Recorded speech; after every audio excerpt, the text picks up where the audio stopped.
The protagonist, with blurred vision, looks down and says that everything there was red. With a blade in his chest and labored breathing, he mentions that all that remained in that place was death. As he questions why so much blood was necessary, he looks back and sees one of his comrades dead. Both his brother Jaemin, his friends, and the disciples, all of them were now dead in that place. The alliance of 20 sects, made up of the most powerful people, had been created for the final battle against Chiama. However, the result of it all was the annihilation of both sides. And the reason for all this was the man sitting atop the pile of bodies, the demon who descended from the heavens and bathed the land in blood, the leader of the demonic cult known as Chiama. Chiama calls out to the disciple of the Manhwa sect and says it's a pity he finds himself in this situation. The protagonist stares at him and begins to rise, spitting blood as Chiama remarks that even though he survived this battle, the life of glory and fame he had hoped for after this would not be possible. After all, it was clear to both of them that their day had come. The protagonist tells him to shut up. However, from atop the pile of bodies, Chiama extends his arm and says that he can feel proud of this.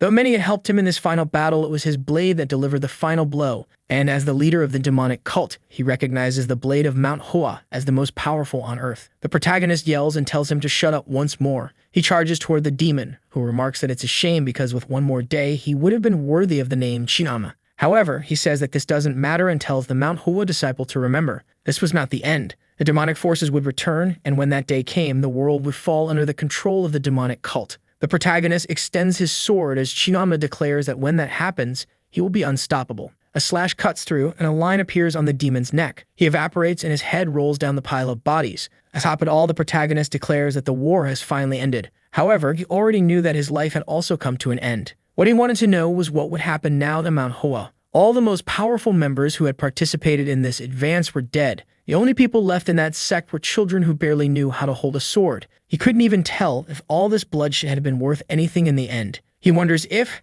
had he trained a bit more, he might have been able to save at least one of them. But that no longer mattered. Lying atop the pile, he says that in the end, it was all in vain. Even the brightest peels eventually rot. The protagonist was the 13th disciple of Manhwa and the strongest swordsman on Earth, known as the Master of the Blossoming Blade, Changmayang. He had finally managed to take the life of the demon who brought catastrophe to the land. But in the end, he died atop the 100,000 mountain peaks. That was the legacy he should have left on Earth. Before it all happened, a baby had been abandoned in front of Manhwa. Two elderly people approached and picked him up from the ground. Sometime later, he was practicing swordsmanship. One of the teachers calls out to Changmayang. While his consciousness questions what those visions were, the teacher scolds him, saying that for someone training in martial arts, he should follow the correct path and not resort to violence. At the time, he felt somewhat angry as he was always getting scolded. The truth is, even though he was a member of the sect, he didn't take the teachings to heart. Even though he had earned the title of Swordmaster, he should never have forgotten that in the end, he wouldn't have anything in this life if it weren't for Manhwa. One of the sect masters asks if he has any regrets. Unconscious within his own mind, Changmayang says yes. He had countless regrets and wished he had followed the teachings of the sect more closely. Maybe that way he would have become an even stronger warrior and somehow changed the outcome of this terrible situation. However, Jaemin speaks up and says that he didn't need to have regrets because all of this was part of the destiny of the Manhwa sect, and he was sure they would continue to exist. The scene then shifts to a boy getting hit on the head. Inside a tent, an argument is taking place. A boy tries to defend himself from the attack, asking where Chiama is. The person in front of him asks what business he has with Chiama. The boy, with a wooden stick on his back, says he doesn't know who this Chiama is and claims to be a stinking street rat. Everyone was demanding money, but there he was sleeping as if he owned the place. The boy was utterly confused, wanting to know what was happening because it seemed like there was a beggar in front of him threatening him. The boy, who had woken up, tells the guy to put down that stick before he gets a beating. However, the guy starts laughing, leaving him desperate as the boy on the ground begins to lose patience. Saying that, as far as he knows, not even the leader of the beggar's sect should treat him like that, the boy raises his arm and says that now he's screwed. The protagonist then stretches out his hand, saying he'll have to teach this guy a lesson. But then he notices something strange. The wooden stick comes down, and while he's wondering why the arm is so small, he realizes he won't be able to block it, and gets hit on the head again. The guy mocks him, calling him shameless, and starts hitting him repeatedly. At this point, another person was getting involved in the fight, but upon seeing the beating, they decided to leave. Sometime later, the boy was sitting by a river with a bleeding nose, saying he hadn't been beaten this badly, even when he was at Manhwa. However, one day he'd get back at that bastard. Then he falls silent and looks down, wondering who that child in the water's reflection was. It seemed like one of those reincarnation things Buddhists believe in. While he ponders that, if this were true, he should have reincarnated into Mount Shaolin. Someone appears behind him. The boy calls out to him, and Changmayang says he saw him watching the fight and running away afterward. The boy apologizes and says Wangshou is sometimes like that, but today he went too far. But suddenly, the protagonist raises a finger and says he's going to ask a question. Actually, not just one, he's going to ask 2 questions. They stare at each other, the boy confused. Silence fills the air and Chong Mayong asks if he is a beggar. The boy replies that it's obvious. Just look at the clothes he's wearing. Chong Mayong crouches down in anger, asking what kind of cursed reincarnation this is. He then stands up and says he's going to the second question. He mentions the name Chianma and asks if the boy knows who that it is. The boy responds that it seems like the beating was strong enough to make him go crazy. Chong Mayong demands he answer the question. The boy crosses his arms and says he's heard the name. As far as he knows, that was the great leader of the demonic clan who died 100 years ago. Chong Mayong is shocked and wonders what kind of story this is about something that happened 100 years ago. He grabs the boy by the collar and asks if that's true. Hesitant, the boy asks why he would lie about something so stupid. The protagonist lets go of him, unable to believe that 100 years have passed. Apparently, he was reborn, but long after his own death. In a way, it was as if he had returned to a world where he was alone. As he's feeling disheartened, the boy asks if he's okay. That's when Chong Mayong remembers Manhwa. He then says the sect's name and asks what happened to it. The boy is puzzled and asks what Manhwa is. Chong Mayong becomes even more alarmed. He asks if the boy is a beggar, who replies that he certainly is. Chong Mayong says that beggars should belong to the Gaibang sect, so how come he doesn't know about Manhwa, one of the 10 greatest sects in the world? The boy is confused and asks what nonsense he's talking about. He lists the names of the 10 great sects and says none of them are called Manhwa. Chong Mayong wonders how this is possible. How did the sect he had raised to the top of the world vanish from the map? He grabs the boy by the collar again, and the boy wonders if it's going to happen again. The protagonist shakes him, demanding to know how these weak sects became among the 10 strongest in the world and how Mount Huo could have disappeared in the meantime. The boy, shaken, starts to recall the name. Then he says he's heard there's a sect like that in the Shaanxi region. Chong Mayong gets excited, but the boy says that as far as he knows, it's not one of the 10 strongest. Chong Mayong becomes pensive and says that as far as he remembers, that sect is in ruins. The poor protagonist is in disbelief. How could Manhwa, one of the most renowned sects in the world, have disappeared like that? He then lets go of the boy and slowly says that to believe this, he'll have to go there and see for himself. He then clenches his fists and says he's heading to Manhwa. The boy finds it amusing and tells him he'd better return to the streets to beg or he'll starve to death. Chong Mayong, however, tells him to shut up and says he'll have to answer many questions, so it's best not to lie. He then beats his chest and asks the name of this boy. The boy stands up and asks what kind of beggar has a name. People call him Chosang, but whatever. He then asks his age and the boy again replies, who knows the age of a beggar? Chong Mayong says that's fine. He just wants to know now the name of the boy who beat him. The boy introduces himself as Gucho and says the leader's name was Zhongpao. Chong Mayong then says that good deeds will be repaid doubly, but vengeance always comes back tenfold. He then tells him to remember the name Chong Mayong from the Mount Hua sect because one day he'll pay for this kindness. He starts to leave, saying that now he's going, but then he quickly returns and asks which direction Mount Hua is. A second later, birds fly off as he races through the forest. The problem is, he's getting exhausted while remembering that in his past life, he was faster than a horse. After pushing himself, he collapses on the ground like an idiot, his heart nearly exploding. This Dan child's body couldn't keep moving for even 15 minutes.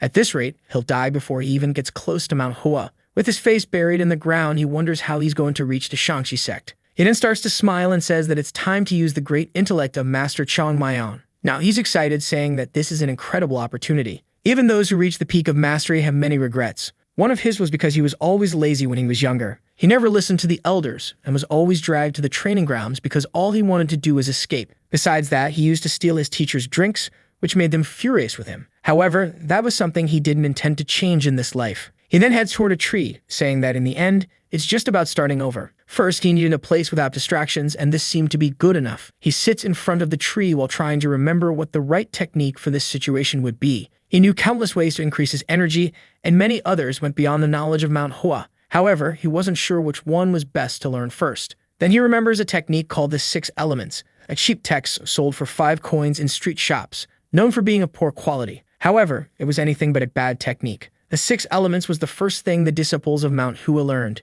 It wasn't extraordinary in any way, but it allowed the practitioner's body to be purified. It was a fundamental technique for those who were in no rush, perfect for someone looking to build an extremely solid foundation. Slowly, he begins gathering energy in his body. The strange roots rise through him as he manages to purify the sky. Little by little, he gathers this purified energy in the center of his body. That small point of power was the beginning of his entire journey in this life. He then stands up, saying that this seed will be the beginning to create the unstoppable avalanche. But as he stands, he collapses to the ground like an idiot, realizing that he spent all the energy he had just to do that. He remembers Brother Jamin always saying that his problem was not using his head properly. Lying on the ground, he wonders how he'll make it to Mount Hua at this pace. The scene shifts to a bustling city. The boys run into an alley and call for their brother, warning him that there's another beggar asking for money, so they're running out of coins. It was a very young boy, and everyone was giving him money because of it. The Mohawk guy stands up, saying he'll have to show how things work in this area. The guy gets excited and tells everyone to follow. A little later, a small boy is shown in the corner of a wall eating.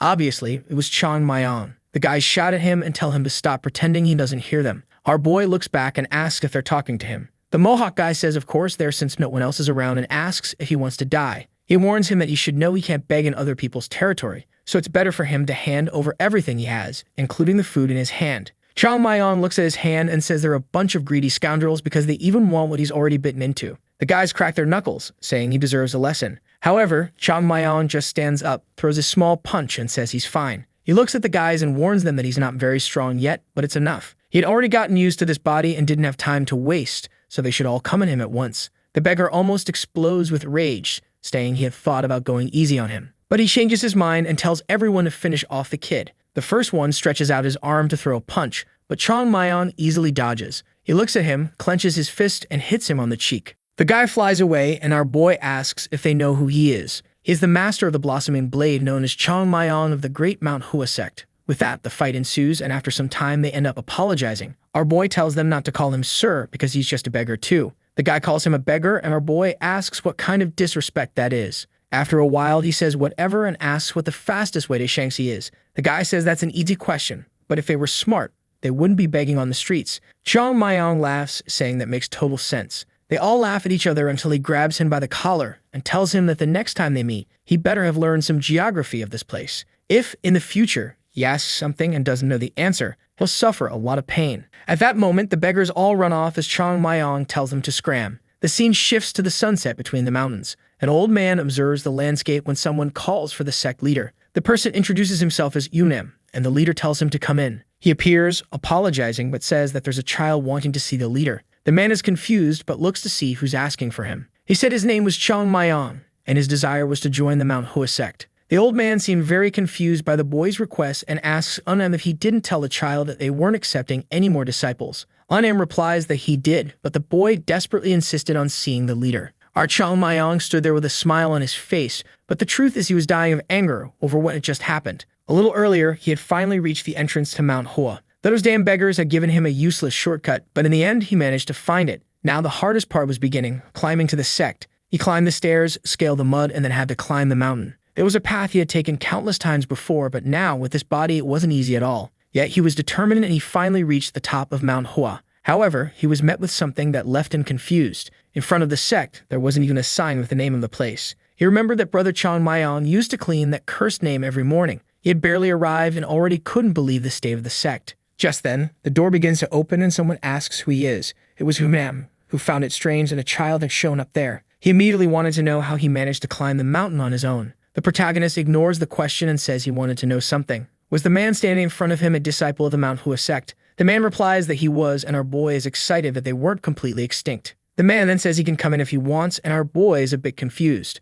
Anim explains that they don't accept visitors, but it's too late for him to climb back down the mountain. At least he would have a place to stay since the nights in the region were cold. But the moment he stepped inside, he was shocked by what he saw. The training ground, once an incredible marble arena, was now just a bare field. Lunam asks what's wrong, and smiling, he says he's just admiring the incredible training area of this sect. But when he looks to the side, he sees something else that doesn't make sense. The Palace of the Heavens, a building that used to be right next door, had also disappeared. Playing dumb, he remarks how strange it was to have a staircase leading nowhere and asks what happened. Anam explains that the elders say there used to be a palace in that spot long ago. Chang Mayan thinks to himself that he knows there was a palace. He wants to know how it disappeared. Hanem says a child wouldn't understand, but the disappearance was like a glorious battle scar. Our boy remarks to himself that there's nothing glorious about it. The elder asks what he said, and he replies, nothing. With that, Hanem leads the way, saying he'll show him where he'll be staying. As they walk, Chang Mayan thinks that it must have been difficult to keep the sect going all these years. They arrive at the Jade Temple, and our boy is relieved that at least that was still intact.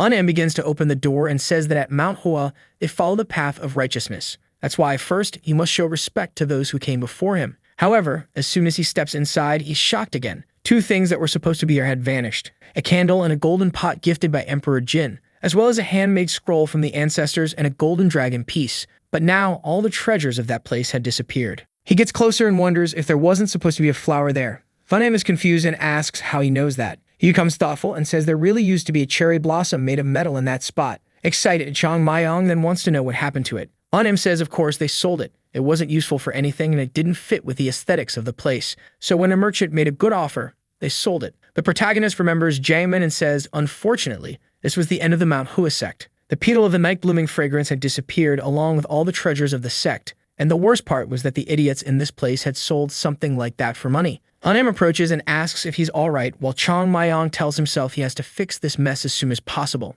At that moment, he kneels down and says he has a request. He wanted to become a disciple of the Manhwa sect. Returning to the present, the sect leader asks why he wants to join and if he knows what kind of place this is. Our boy just says yes, he knows. He's certain it won't be easy to be accepted. But he already knows exactly what he's going to tell him. He remembers a member named Jiang Jing who disappeared during the war. He's going to say that this man was found on the mountain by someone passing by. The man saved him, and as a token of gratitude, he taught him the martial techniques of Manhwa. And he, Chang Mayong, is a descendant of the man who saved him. With that story, he would be a direct disciple of one of the sect's great members, putting him on equal standing with the leader. This was because he didn't want to start from scratch in this place, so he was eager to be rejected and tell his little story. However, the leader says he accepts and he doesn't reject him. At that moment, the protagonist is a bit confused. He asks why, and the old man says he seems eager to join, so how could he refuse? Funim says that's strange because they haven't been accepting new members, but the elder says he's changed his mind. Destiny, for him, worked in mysterious ways.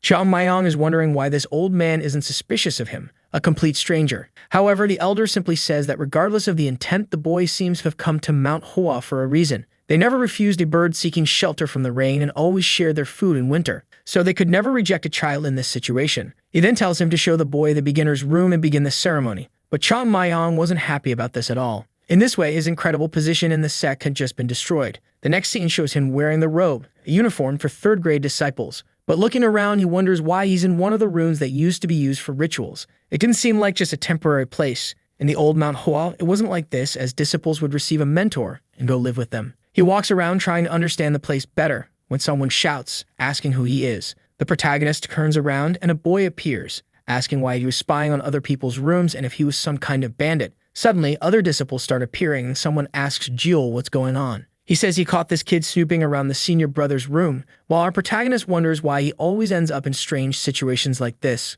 Out of nowhere, another person shows up and asks what all the noise is about and why they're causing a ruckus in the dormitory when they should be busy training. Everyone immediately bows and apologizes to the great brother. The guy asks our protagonist who he is, to which he responds that he's Chang Mayong. The man says he'd heard that a new novice was coming and tells him to rest for now.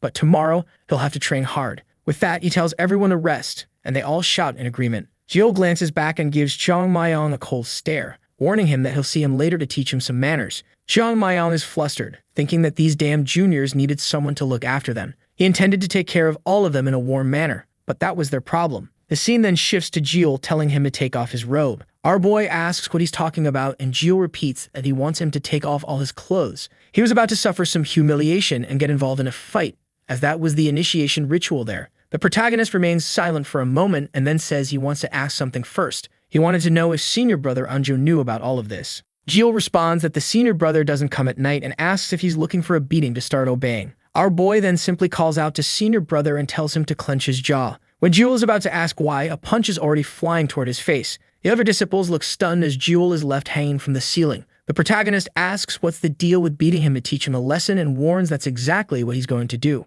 With that, a brawl breaks out in the sect. The scene then shifts to him calling for senior brother Anjum, telling him to give him a proper massage, while Anjum apologizes, saying he'll do his best. He then calls for Jo Jill and tells him to stop trembling and come closer. He has some questions to ask since he's new to the sect, and the boy says he'll answer everything. Our boy wants to know what happened to the Golden Palace and why the Manhwa sect went bankrupt. Jo Jill says he'll explain and asks if he's heard of the master of the Blossoming Blade. Chang Mayong says yes, because after all, that's him. The boy then explains that this is what all the senior brothers talk about. The master of the Blossoming Blade was the one who killed John Man, the leader of the demonic cult. After the leader's death, the remaining members of the demonic cult decided to attack Manhwa. The sect was completely destroyed and hasn't recovered to this day. Chang Mayong is shocked and wonders if his failure in that battle was what led to the entire Manhwa sect being destroyed. We then see a flashback of a conversation between Chang Mayong and the sect leader. First, they discussed some techniques, and Chong Mayong suggested throwing them out because they were useless. Jaemin stared at him and said it was a good idea,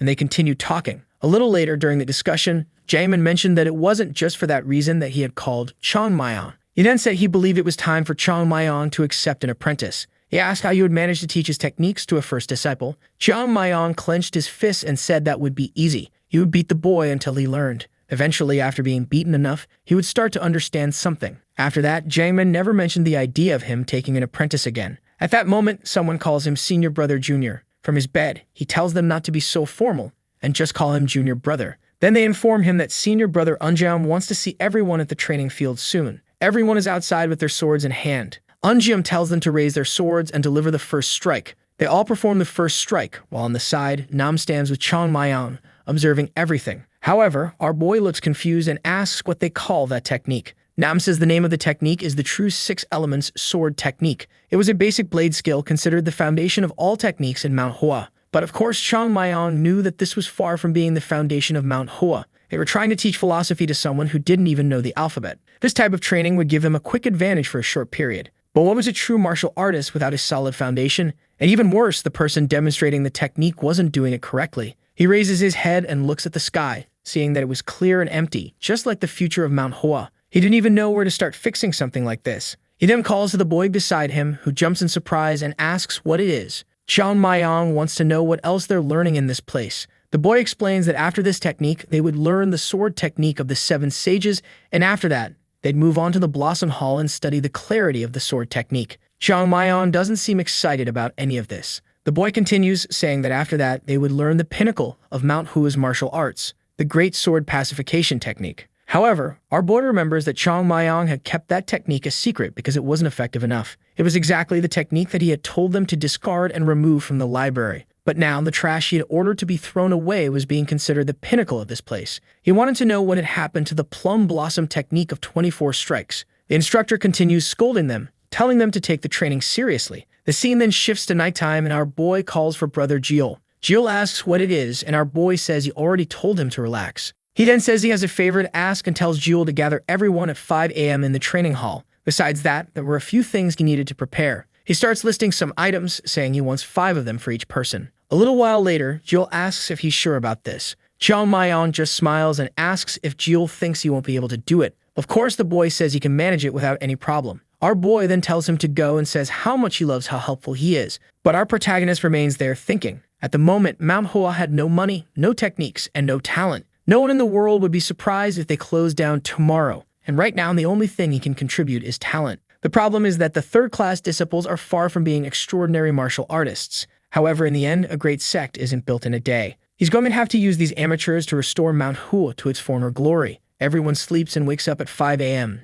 Naturally, they're all angry, wanting to know why they're following the orders of that Dan Jr. They ask the seniors how long this was going to keep happening. The two think to themselves that everyone knows they all got beaten. Just then, our boy shows up and asks if anyone was talking about him. Everyone is immediately startled at the sight of him. However, one of them gathers the courage to ask who he thinks he is to gather everyone there at 5 a.m. Our boy stays silent for a second and tells the brothers not to be so mad. He then apologizes and says that he really forgot to consider everyone's feelings. He personally wanted to apologize so maybe they could talk a little inside. He leads everyone who didn't feel like training into a room and closes the door. Outside, the others are confused about what's happening. Then suddenly, the whole house begins to shake. Jiel noticed the movement.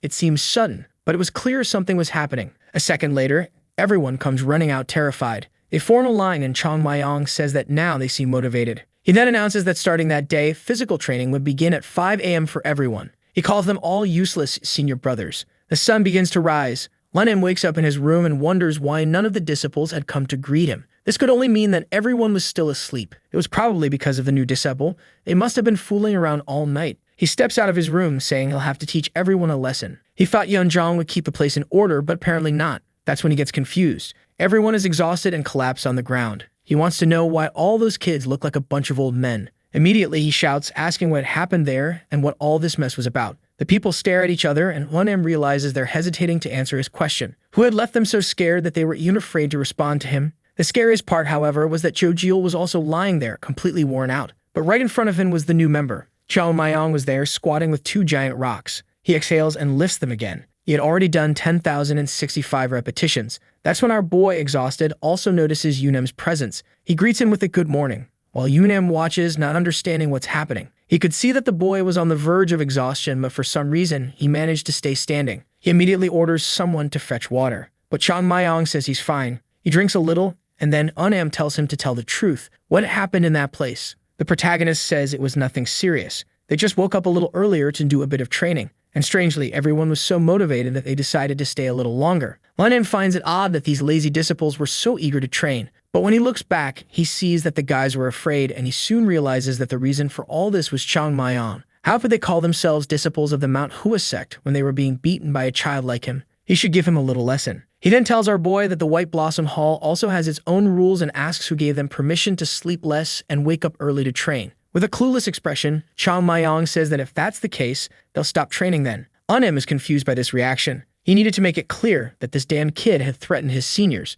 He looks at our boy, who seemed all innocent. He didn't know how to handle this because it would make everyone in the Manhwa sect look like fools. He'd have to make it clear to everyone that this kid who had arrived yesterday had beaten up all the third-class disciples, which would make the teachers look like the biggest fools. While he didn't know what to say, Chang Mayong asks for 1 month. That's all if he wanted to train with everyone. In that time, he guaranteed they'd see an incredible difference. Besides, he was only proposing this because the seniors seemed strangely motivated. They had been training hard, yet no one had complained. He shouts if everyone agrees, and the others simply say yes. At that moment, Unam realizes that the boy had somehow made sure no one told the truth. But where did they find a kid like this? As soon as he arrived, he had already dominated all the third-class disciples and was even making them train. Unam then says the training must also be difficult for him, so why was he so eager to wake up early and train? Chang Mayong replies that although they can learn a lot, they can still push themselves harder to improve faster. Every minute spent in bed is a minute less spent training. With those words, Unam understood that the boy meant that no one needed a reason to train harder. He then asked the boy what the most important part of the relationship with older brothers is.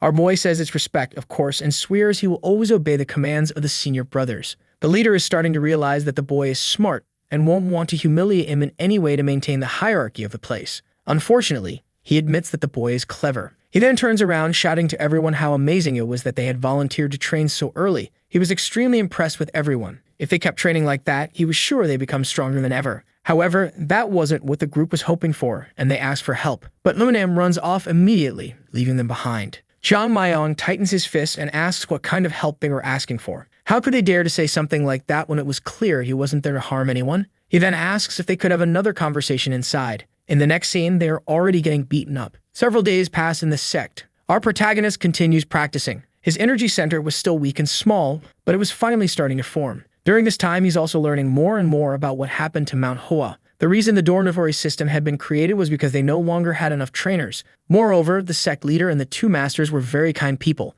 They had great intentions, but they were incredibly weak. Their strength was pathetic compared to even a disciple from the sect 100 years ago. And naturally, as a consequence, the third-class disciples were also terrible. But the question remains, why would that matter? After all, Chang Mayong was here now. Manhwa would rise again as the #1 sect in this land. That was his ultimate goal. The scene shifts to the dining hall. A boy tries to grab some food, but his hand hurts so much that he ends up dropping it. He says that training hard is good, but they at least need the energy to be able to eat. He then tells Jewel to talk to the boy and ask him to go easier on the training. No one has been able to use their chopsticks for days, but Jewel just replies that he doesn't have time to listen to those endless complaints and asks if he's their messenger boy. He says that whoever wants to go against Chang Mayong should speak to him directly. He then stands up and says he wants to talk to Yunjong for a bit. Walking outside, Yunjong comments that he seems relieved by everything. Jill just responds by asking what he thinks about Manhwa. Yunjong is a bit confused and says that's a tough question. Jill says that he could go back to his family anytime, but he knew that Yunjong's goal was to live in this sect. Yunjong agrees, and they both fall silent. Jill then says that before, he thought the Manhwa sect had no future. His friend says that's a crazy thing to say and shouldn't be mentioned to anyone. However, Jill says his mind has changed. The future he saw for the sect had shifted since Chang Mayong's arrival. Even though it was forced, he finally understood the importance of those early morning training sessions. He realized that he had never trained so hard to the point of pushing himself to his limits. On the other hand, that kid kept training yet harder for longer and didn't seem to get tired. Seeing him so dedicated made Jill want to give his best in this place too. He then turns and says that from today he's going to give 100% of himself to become a true martial artist. Yunjong smiles and says he feels the same way. Meanwhile, our boy was up in a tree, listening to everything, thinking that he had already bagged 2 of them. Their trainer hadn't caused too much trouble either, But the journey was still long. That's when someone bangs on the sect's door, demanding that the leader come out. Chang Mayan is confused while someone yells to open the door immediately. Someone kicks the door and tells one of the disciples to fetch the leader. Before anyone can respond, they start barging into the sect. Unim and Unjun look a bit embarrassed as the men begin invading. From above, Chang Mayan is confused, wondering who these people are. The group says they've been waiting there for a long time and are losing patience. They want to know when they're finally going to be paid back. At that moment, our boy realizes he has yet another problem to solve. He hadn't known these bastards were so deep in debt. He stands in front of the leader's house and asks if he isn't ashamed, demanding that he come out immediately. The door opens and the leader steps outside. Chang Mayan watches from the side, observing everything. The elder greets everyone and asks what brings them there so late at night. Our boy finds it interesting and quickly understands why this man is the new leader. Every movement and word he used had a certain air of wisdom. It was a subtle way of showing that he was clearly trying to stall the conversation with these men. Then the pavilion leader, Munyan Gong, clears his throat and says that it seems the sect leader is doing quite well. The elder responds that he never imagined the great owner of the pavilion would come all the way there. He says it's a shame they have to meet under such circumstances. He regrets having to climb Mount Hua, but hopes they understand why he had to come there. He says the sect leader must be aware of the situation they're in because the date they had promised has long passed. They had favored Mount Hua for a long time and never sought compensation all these years. As promised, they were the most lenient they could be, and for that reason, they were giving them 7 days. If they didn't repay their debts, they would take all of Mount Hua's land. Immediately, someone shouts and everyone looks back. The men apologize, saying that one of the young apprentices shouldn't have had to witness something like this. Later, the group explains to our boy that these people are from the Huan Prefecture. Chang Mayan is lost in thought while the young boy is looking for a chance to escape before he gets beaten again. Jojiel asks if this prefecture is located just below Mount Hua, and the boy confirms. He then asks if that means the merchants of Mount Hua borrowed money from the people in this prefecture. The boy says he has no idea but has heard of Munyan Gong. As far as he knows, he's the owner of the Huan Pavilion, the largest tavern in that city. Our boy recognizes the name of the pavilion and asks if he's the leader of that place. The two boys are shocked and tell him to calm down as they see him cracking his neck. That's because he knows very well that the Taiho Pavilion always belonged to the Mount Hua sect. He grabs the boy by the collar and asks if the people from the pavilion lent money to Mount Hua, and now that they haven't paid it back, they're trying to take the place. The boy just confirms it, but to Chang Mayan, none of this makes sense. First, it's absurd that Mount Hua would borrow money from the pavilion when the pavilion belongs to Mount Hua. Clearly, something went very wrong in the past. He then calls for Jojiel, who's startled. He tells him that thing he mentioned earlier. He wants him to bring it now. Jojiel is confused, but Chang Mayan orders him to bring it immediately. Jojiel runs off, saying he's on it. He brings the robe and asks why he wants it. Our boy then says that the Buddhists have a saying, sometimes to meet Buddha, you must kill him, which means that sometimes you need to go against the virtuous path to find true enlightenment. Now dressed in the robe, he says he's seeking to follow that teaching. The two boys are shocked and ask if he's thinking about leaving the sect. In a second, he's already jumping over the wall. He looks down at the city, and in the middle of the pavilion, some men are laughing, saying that it seems the leader was left speechless. They amuse themselves, saying they've finally given their final ultimatum. Nare Godo says they deserve it, especially since they've already taken more than 100,000 coins from him. They tell Gong that the leader couldn't even respond properly. Gong, smiling, says that even though he's a merchant who loves money, it still saddens him to destroy a place that meant so much to his ancestors. The man in the blue robe says he shouldn't worry about that since the final deadline had already been extended for a long time. He's sure the entire city will appreciate how lenient he's been. Gong just thinks to himself that it must be nice to live life with such a simple mind. No one there knew it, but Mount Hua was still a major influence. That's because the power of the sect didn't lie in its martial arts, but in the legacy it built over the years. It's hard to find anyone in the Shaanxi region who doesn't know the history of that sect. However, little by little, he's been gaining enough strength to finally put an end to them. Like a duck being slowly cooked, the time had come to finish them off. One of the men then asks what Gong is going to do with Mount Hua's location, as it would be easy to sell such a place. The man's name is Zhongzhen Yu, and he suggests it might be smarter if asked for something else as payment. But Gong says that the place has much more value than they can perceive. Even though it was just an abandoned place, it still carried tremendous value. The men don't seem to understand why, and Gong begins to get angry. He then sets his chopsticks down on the table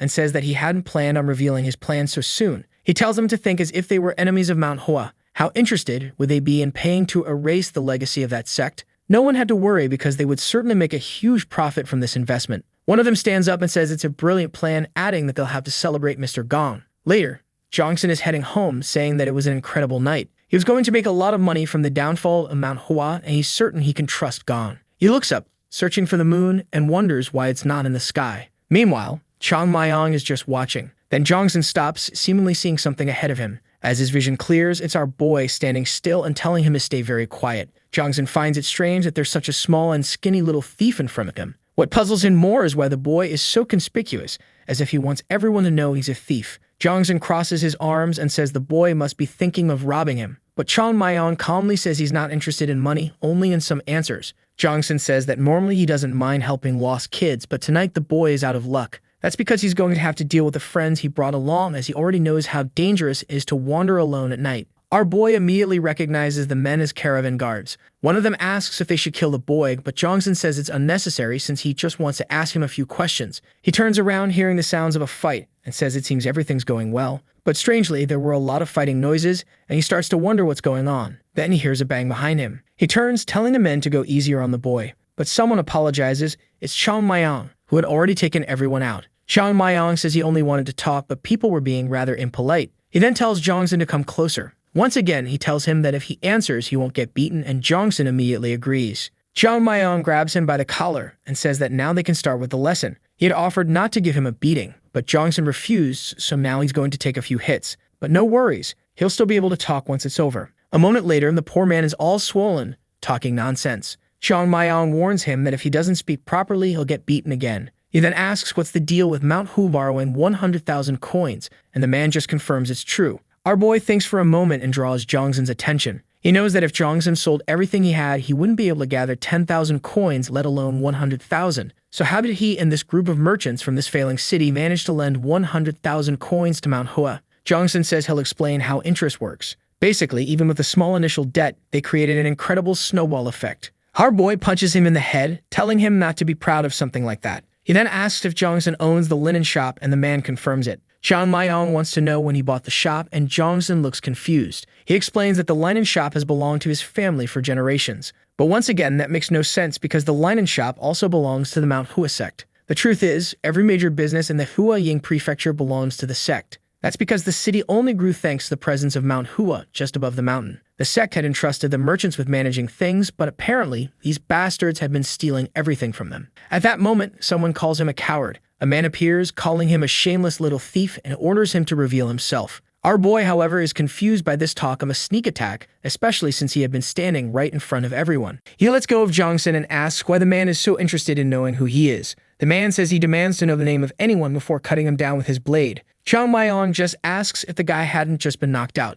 The man starts getting angry with this damn kid. He draws his blade and charges toward him, telling him to get ready. Chong Mayong calmly watches. He had much more kai, speed, and physical strength than the man. But did that mean the man was weaker? Of course not, because strength and speed were far from the best way to measure someone's power. Chong Mayong throws the sword into his hand and deflects the attack with his shoulder. The man is utterly confused as Chong Mayong remembers a lifetime's worth of memories with the blossoming blade. If he doesn't have physical strength in a child's body, he just needs to use the opponent's strength as his own. He then redirects the impact back, and the man is thrown far away. At that moment, Chong Mayong extends his arm and draws his blade. A few petals appear around him, and he tells the man he still has a lot to learn. He appears behind the man using the double blossom sword technique. The poor guy falls to the ground, unconscious. But then he hears someone in awe, and he realizes he made a mistake. He had forgotten about Jongsun, who clearly saw him using that technique. And worse, with that dumbstruck expression on his face, maybe he had recognized it. Jongsun then says that these refined attacks, this martial mastery, and that incredible kai, he was sure of something. Startled, our boy thinks it couldn't be that Jongsun had figured it out.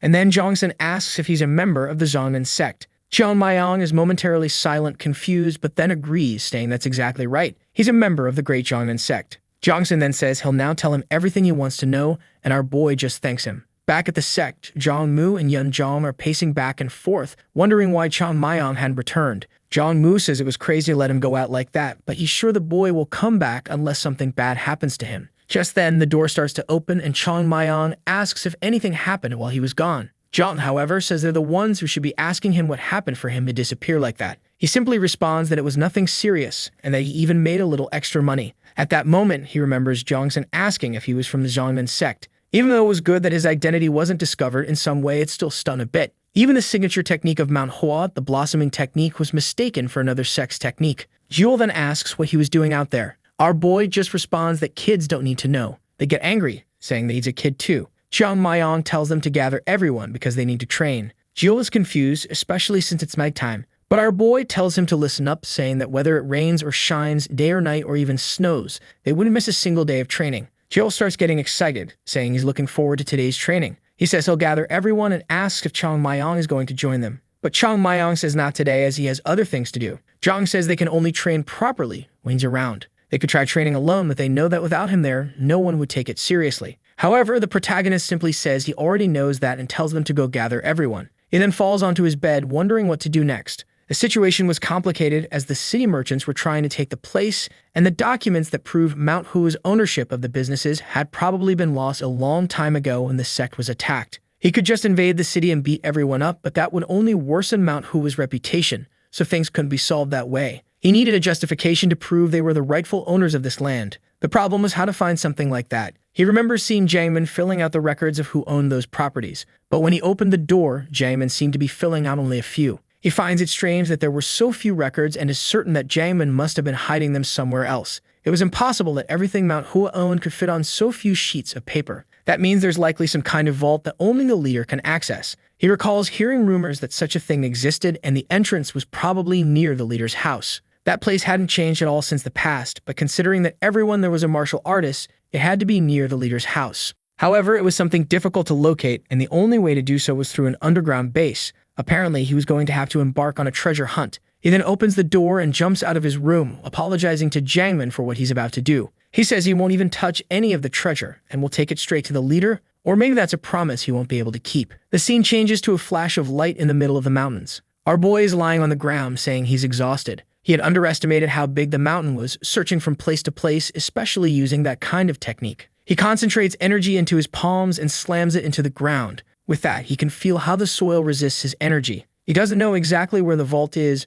but he's sure it's somewhere nearby. However, time passes and he becomes exhausted without finding anything. But still he tries again and again, until suddenly he feels something strange. He sends out another energy impact and grabs the pickaxe, declaring that he's found it. Now all he has to do is dig and uncover this damn treasure. After some time, he finally discovers a concrete ceiling. However, he finds it impossible that the treasure is hidden behind something so easy to break. He pulls out one of the blocks and sees that it's actually a corridor. This was the path to the real vault. But then he hears footsteps. The sect leader is approaching. Chang Mayong watches silently and realizes the leader already knows the vault's location. The leader arrives in front of the door, and Chang Mayong imagines that this must be the entrance to the vault. However, he only sees the leader with his hand trembling in front of the door. As he observes the leader's hesitation, Chang Mayong finally understands what's happening. The leader wasn't showing the secret of how to open the door. In reality, this was the image of a man who could do nothing. ManhwaCapped was on the brink of extinction, and its martial power was steadily diminishing.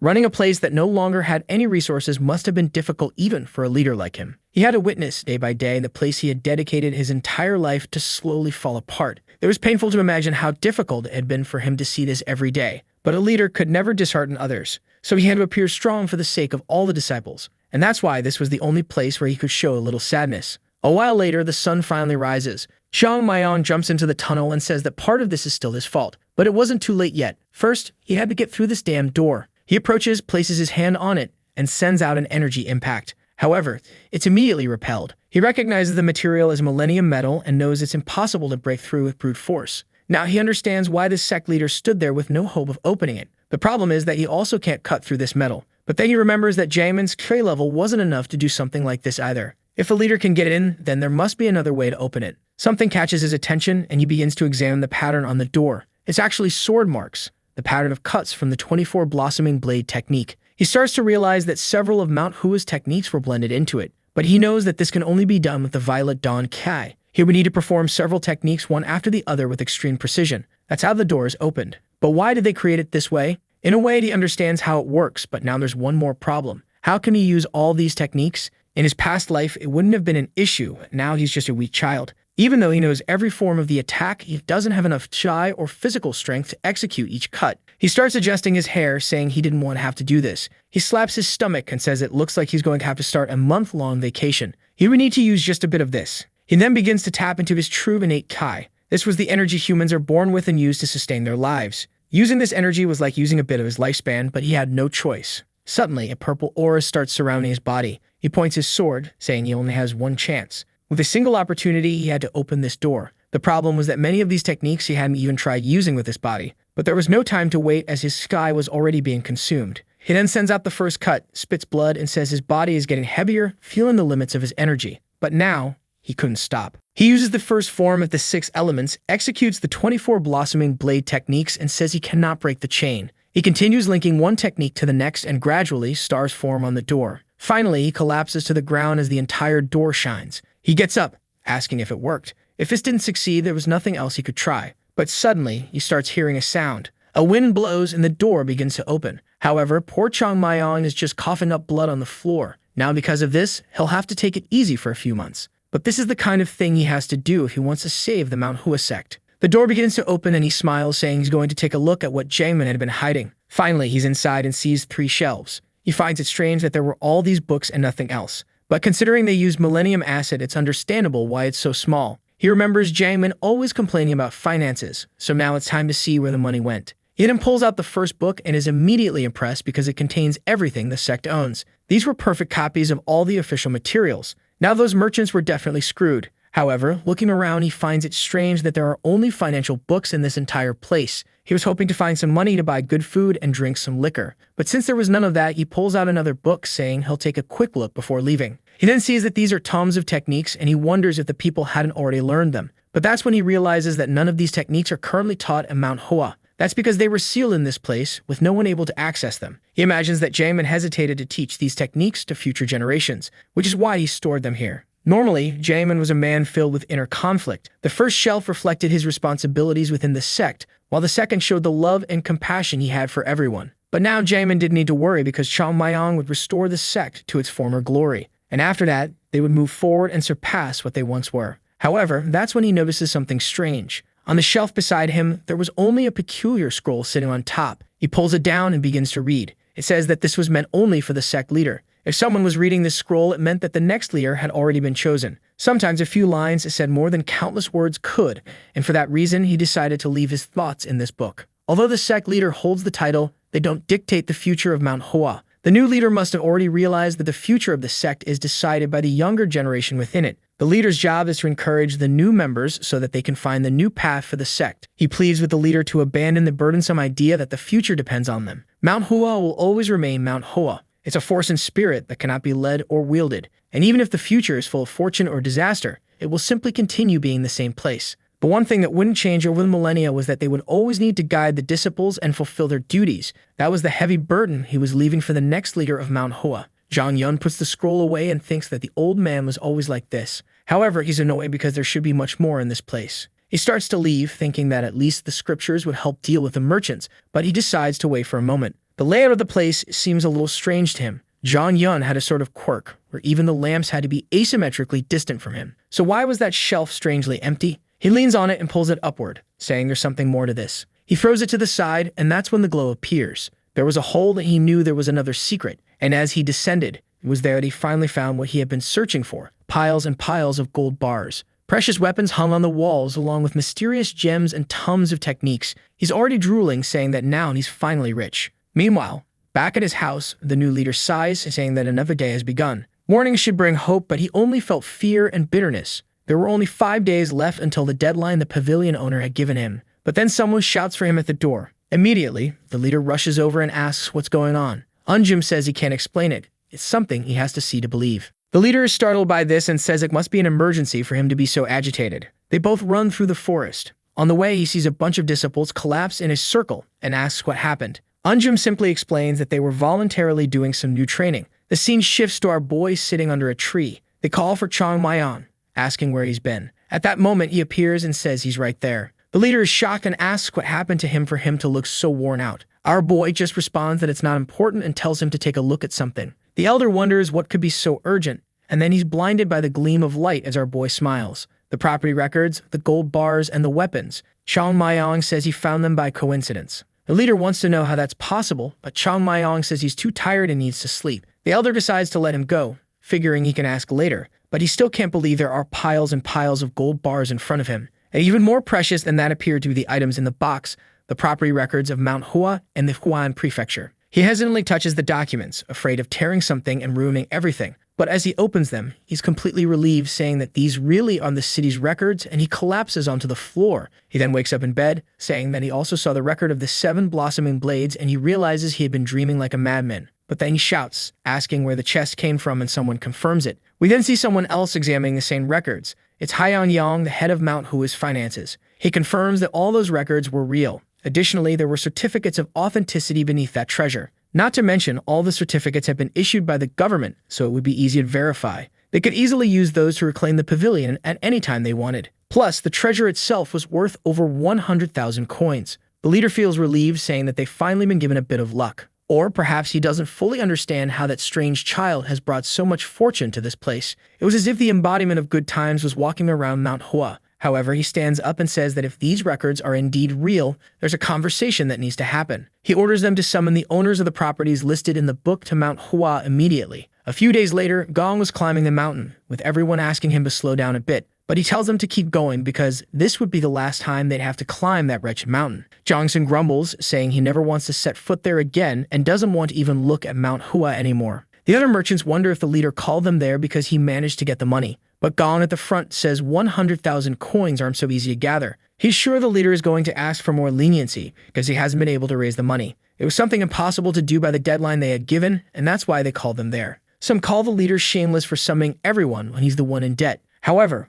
others say that despite the sect's decline, the name of the great Manhwa still commands respect. Jongsun wonders if they really can't pay, especially considering that a disciple from the Zhongnan sect seemed interested in Manhwa. If he could get 5,000 gold coins, he'd never have to work again. But as all the merchants arrive in front of the sect, they all feel the same strange uneasiness. It was an unsettling thought to be the ones to sever Manhwa's future, a sect that had protected the Huayan prefecture for centuries. But they knew this, and together, they walked into the place to collect the inflated debt. Lunan welcomes them all and says the leader is ready to see them, asking them to follow him. The leader then appears, standing face to face with all the merchants. Gong bows and says it's good to see the leader once again. On the other hand, the leader thanks them for making the difficult journey to that place. Gong, ever the false man, says that while they are busy merchants, it must be even harder for him as a leader. The leader chuckles and says they must be exhausted from the climb, asking if they'd like some tea. But Gong interrupts, calling for the leader, and apologizes, saying they're just simple merchants but would like to discuss business first. The leader apologizes for not considering their valuable time and explains that the reason for calling them all here is to update them on Manhwa's situation. Even though they had sent countless requests for help to everyone they knew, no one was willing to extend a hand to the sect. It was a shame, but despite all their efforts, they wouldn't be able to pay the debt within the time given. Gong stands up and says they've already given Manhwa enough time. They also have families to feed and can't keep extending the deadline forever. The sect leader says that's precisely why he wanted to speak to everyone. They wouldn't be able to pay the full amount now, but they could at least make a partial payment. He would like to know which of the merchants present would be willing to extend their repayment into the future. He then bows and humbly asks them to show some mercy to Manhwa. The merchants begin murmuring amongst themselves as some unexpected developments begin to unfold. Our boy is watching everything from afar, commenting that it's an interesting way to handle the situation. He's just not sure whether the leader's words are meant to corner the merchants or if it's the final act of mercy before launching an attack. However, it's clear that sect leader Haiyan Zhang isn't as simple as he seems. A sect leader must have a cold heart and a firm stance. Even though they were all practitioners of Manhwa, it was still a martial sect, and the leader needed to be able to calculate interests and act accordingly. Zhang Weiyan wanted to see if Haiyan Zhang really had the coldness required of a sect leader. Gong smiles and says he already told him they can't extend the deadline any further. But Haiyan Zhang asks him not to misunderstand his words, as he wasn't just speaking to Gong. He knows Manhwa owes more than 100,000 coins, but each merchant is an individual with their own portion of that amount. And that's why he wants to know who among them is personally willing to extend their portion for repayment in the future. Gong starts thinking that this damned leader is desperate. He then asks if, should the others say they can't wait any longer, he will be able to pay them all. The leader responds that Manhwa's reputation has fallen, but they still manage to receive some help and have part of the amount. Of course, they don't have the full 100,000 coins to pay everything. And that's why he asks them to show mercy to Manhwa and allow them to gradually pay off the debt. Gong is about to say this is out of the question, but Jongsun interrupts and asks if they will be rewarded in any way if they extend the final deadline. The leader says that's correct. Everyone starts murmuring, thinking about whether or not they should extend the deadline. The problem was that they knew it meant taking the risk of never getting their money back. Jongsun then asks why they should do this. The leader takes a deep breath, looks at him, and asks if the name of Manhwa and the history of that place weren't enough to serve as a guarantee. But Gong chuckles and then bursts out laughing, calling for the sect leader, saying he was asking too much from everyone. The leader remains silent and asks if Gong truly thinks that what he's asking for is too much. If that's the case, he would like to ask something of everyone. He wants to know what Manhwa represents to each of them. If the name and history of that place don't at least deserve some consideration, who there didn't take the sect's name seriously, and who would dare to disregard all the history they possessed? The sect might have declined, but it had always stood by the prefecture of Huayan. They had always shared Mount Hua's spirit and power with everyone in the city. He wanted to know what Mount Hua represented to each of them and asked them to carefully consider their answer. Gong pauses for a second and then says he has an idea. He points to the side and says that those willing to extend the final deadline should stand over there, but those who want to collect their money today should stand by his side. He then turns around and warns them that each person is responsible for the choices they make, and whoever chooses to extend the deadline will no longer be recognized as a merchant in the union. He then tells them to be smart and make their choice quickly. The merchants begin to think, but no one seems to move. The place falls into complete silence and Gong starts laughing. He asks the leader if he sees that, unfortunately, no one has any pity for that place. But then someone starts walking to the other side. It's Jongson, and Gong asks where he's going. The leader simply watches. The other merchants want to know what this means. Jongson just tells them to stop looking at him like that, admitting that he knows he's making a foolish choice. He tells Gong that you would never understand because he's not a native of Huayan Prefecture. Gong had come to this place to take over businesses from others involved with him, and that's why he doesn't understand what Mount Hua means. Everyone born in Huayan grows up hearing stories about Mount Hua. They dream of joining the sect and becoming sword masters, and even after realizing they didn't have martial talent and giving up that dream, they learn about the efforts Mount Hua has made to protect the Shaanxi province. Gong doesn't understand what he's talking about, but Jongson just says that Gong wouldn't get it anyway. It's something he learned from his father, who learned it from his grandfather. Mount Hua has always been the pride of Huayan and Shaanxi. For Gong, it would be easy to take that money and leave Huayan because he could go to Hamzhou and spend it somewhere else. But Jongson wasn't going anywhere even if he had the money because he'd spent his whole life in Huayan. Gong can't believe Jongson is giving up on making money for the rest of his life because of something like that, and he warns him that he'll regret it. Jongson recalls that on the way up to Mount Hua, all he could think about was how great it would be to retire rich. And now he was willing to give all that up when he was so close. It was certainly a big mistake, but he had his reasons. He says he's already earned enough money to keep living. If, in the future, he doesn't receive any more money, he'll think of it as a small regret for not taking this chance. But he would forever regret it if he watched Mount Hua collapse today because of a choice he made. Even if he earned enough money to last a lifetime, that kind of life wasn't something he wanted to live. Gong just laughs and tells him to do whatever he wants since, apparently, he's the only one who decided not to get paid. But then someone asks, who said it's just one person? Many other merchants start walking over and stand by Jongson's side. Gong can't believe it while Haiyanzhong watches everything unfold. He lowers his head and says he's fully satisfied to see that so many people still have a meaningful connection to that place. He then tells Vunem to bring it over. At that moment, Onem places a box on the ground containing all the records. From a distance, Gong can already tell they're property records of the prefecture. The leader says that Mount Hua has always shown benevolence to their ancestors for countless generations, but some here have decided to betray them instead of repaying those debts. According to the property records, Mount Hua will assume control of all those businesses, along with all the wealth they had accumulated, down to the last coin. At that moment, the merchants who had decided to stay on the other side were all scared, asking what he was talking about. Why was the leader taking everyone's business like that? However, Haiyanzhong simply says that it's exactly as he said. Suddenly, Gong starts laughing and says that this joke has gone too far. The leader then tells Gong that it's shameful for him to think he's there to joke around. At this, Gong closes the book and says he understands. Like he wants to know how they will prove the validity of those accounting books. Once again, the leader questions if he's implying that they forged the authenticity of those books. Gong says he would never imagine that Mount Hua would do something like that. However, they need to be sure they haven't been deceived. The leader remains silent and then says he understands what Gong means by that. So he orders that the finance leader of the agency be brought there. Haiyanzhong appears, saying that the authenticity of those books is indeed something that needs to be considered. The damn merchant celebrates, saying that if even the finance guy of this sect said so, then Gong must be right. However, Haiyanzhong then turns around and says there's a reason for that. They already anticipated that something like this might happen. That's why half of those books were sent to the prefecture 2 days ago. At that moment, Gong realizes he's in trouble. While they were on their journey to Mount Hua, people were analyzing those books. That means that by now, most of their businesses must already be taken. Not to mention that 2 days is more than enough time for them to complete the whole process. The books at Mount Hua are just a few, while the other half must have already been validated. Gong is about to explode and then shouts at the leader. However, Haiyanzhong just tells him to lower his voice, saying that he has no right to shout in that place. True friendship comes from helping others in times of need. However, they have no reason to be merciful to those who betrayed them when they needed them the most. He tells everyone to return to Hua's prefecture because everything will already be resolved. He warns that if it had been done properly, it would have taken everything. However, for each one's work, they would be allowed to take only one cart with a few items. Gong grits his teeth in rage and says he will never forget this. He then turns around while the other merchants just watch. At that moment, Hyeonjong addresses those who did not abandon the sect until the very end. Nothing changes for their business except the fact that it now belongs to Manhwa. They could continue managing it as always and keep the profits. Besides that, he wanted to discuss ways for both sides to profit and benefit everyone. And then he asks everyone to come in. Jongsen, however, knows he's better off than Gong. But even so, he went from being the owner of a shop to now being a simple employee of Manhwa, and he wonders why his grandfather decided to do things this way. However, the scene shifts to Chong Myong, who is furious. He's asking what kind of deal is this about letting them take a cart full of riches. He says this leader is a coward and that he won't let that happen in Manhwa. Already outside the city, Gong and the other merchants are taking their loaded carts. Everyone is fuming with anger. That's because as soon as they reached the city gate, they were greeted by government soldiers. If it hadn't been for the sect leader, they really would have lost everything. And now they are angry with Gong because he made all this happen. They ask Gong how they're going to get out of this. They tell him to stop being silent because everyone trusted his decisions. However, Gong just turns around and asks why he's being blamed for all of this.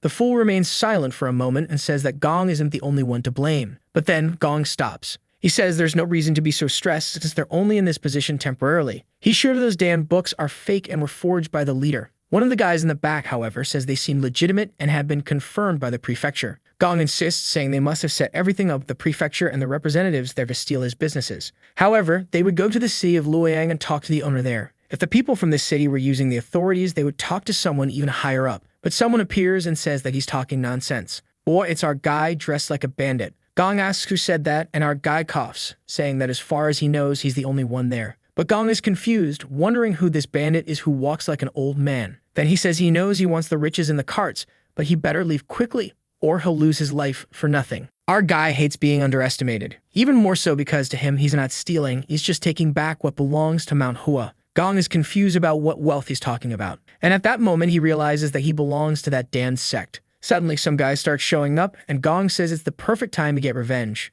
A bunch of mercenaries jump toward Chong Myong. However, he looks at them for a second and throws himself at them. The first one finds himself face to face and gets hit on the head with a scabbard, another on the chin, and another on the forehead. In a second, they are all drawn in the sky. He stops in front of Gong and says it's good for him to know. Until today, no one has challenged his words and left with all their limbs intact. Gong is confused as he didn't know that Manhwa still had a martial artist of this level. He orders the useless ones to stand back. Then he tells our boy that he doesn't know where he came from. However, if he had been helping the sect, they wouldn't be in their current state. But it was a pity that he chose the wrong person to come for revenge. And he warns that our boy will die at his hands and be used as a warning to that sect. He activates his energy, saying that the leader will be very sad to know that someone like him died at Gong's hands. He runs toward him, telling him to prepare himself. Chong Myong finds it very suspicious that a shop owner has so much martial energy. However, it's now time to get beaten up everywhere, except in the mouth since he needs to be able to talk afterward. The forest explodes and Gong has his hands on the ground. He's sure he didn't let his guard down and has already faced many practitioners stronger than this guy.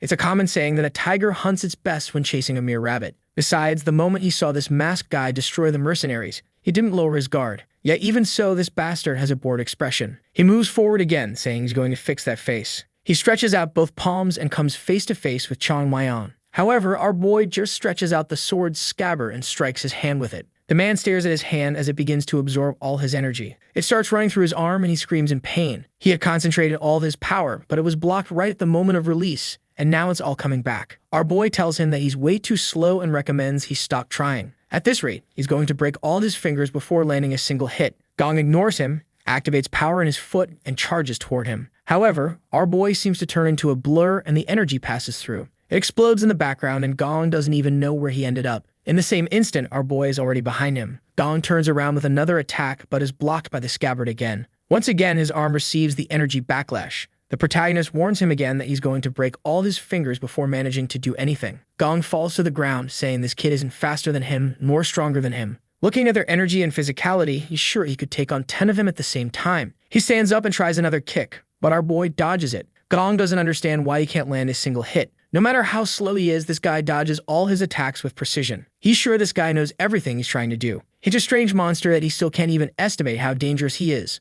Then our boy stands up again and says he's not going to keep things like this. He wanted to play a little, but now he's running out of energy. Sweating, Gong asks why someone like him didn't help Manhwa. The two remain silent. Chong Myong throws the sword onto his back and asks why he would answer that. To him, deluded people like Gong lived in fantasy worlds, so he wasn't interested. However, on the other hand, he wants to know why Gong has such refined martial arts for a shop owner. Even stranger is someone as skilled as him living in Manhwa's prefecture. Gong asks why a martial artist couldn't be a shop owner. Our boy says it's no problem. However, he's sure that with skills like that, Gong would be making more money elsewhere. Gong pretends not to know anything and says that doesn't make sense. But Chang Mayan tells him not to start with that nonsense. He's not going to believe that it wasn't an order from anyone and that Gong is there on his own. But Gong says that's exactly it. Our boy says they always say that in the end. However, it's time for the final question. He asks if Gong knows what he does to a person when he wants to get information from them. Confused, Gong asks how he would know that. Our boy clenches his fists and says he beats them until they start talking. At that moment, the poor fat man already knows he's going to get beaten. The protagonist then says there's no point in trying to get information from someone who's not willing to talk. That's why they need to follow a slightly more functional path. He runs toward him saying he's going to get the information or at least be satisfied with having beaten him up without getting it. At that moment, Gong notices that he's coming for his left knee. The problem is that at that speed, he can't block the attack. But suddenly, he gets hit in the shoulder. He's confused because all the movements indicated an attack on his knee. He sees another blow coming and realizes there's a strike that's going to hit the center of his head. He raises his arm to try to defend himself, but in reality, it was the hilt coming from below. The poor guy takes a blow to the neck. He stumbles backward, wondering how the blow hit below when he saw the strike coming from above. To him, the protagonist is all blurry. He keeps getting hit, seeing the attacks and not being able to dodge them. He's starting to realize that at this rate, he's going to die. He can see by the calm look in his eyes that this guy has already killed countless people. Our boy then starts drawing his sword. Gong, stumbling backward, says to himself that he doesn't want to die. Once again, Chang Mayan comes to cut him down the middle. Gong, scared, raises his hand to defend himself. Suddenly, a blue energy spreads through the forest. When the smoke clears, he's standing there exhausted. Someone asks how he knows the Tai God's palm technique. It was the protagonist who had crouched down. He asks if, by chance, Gong was from the Southern Edge sect. He then says that now he understands this whole coincidence.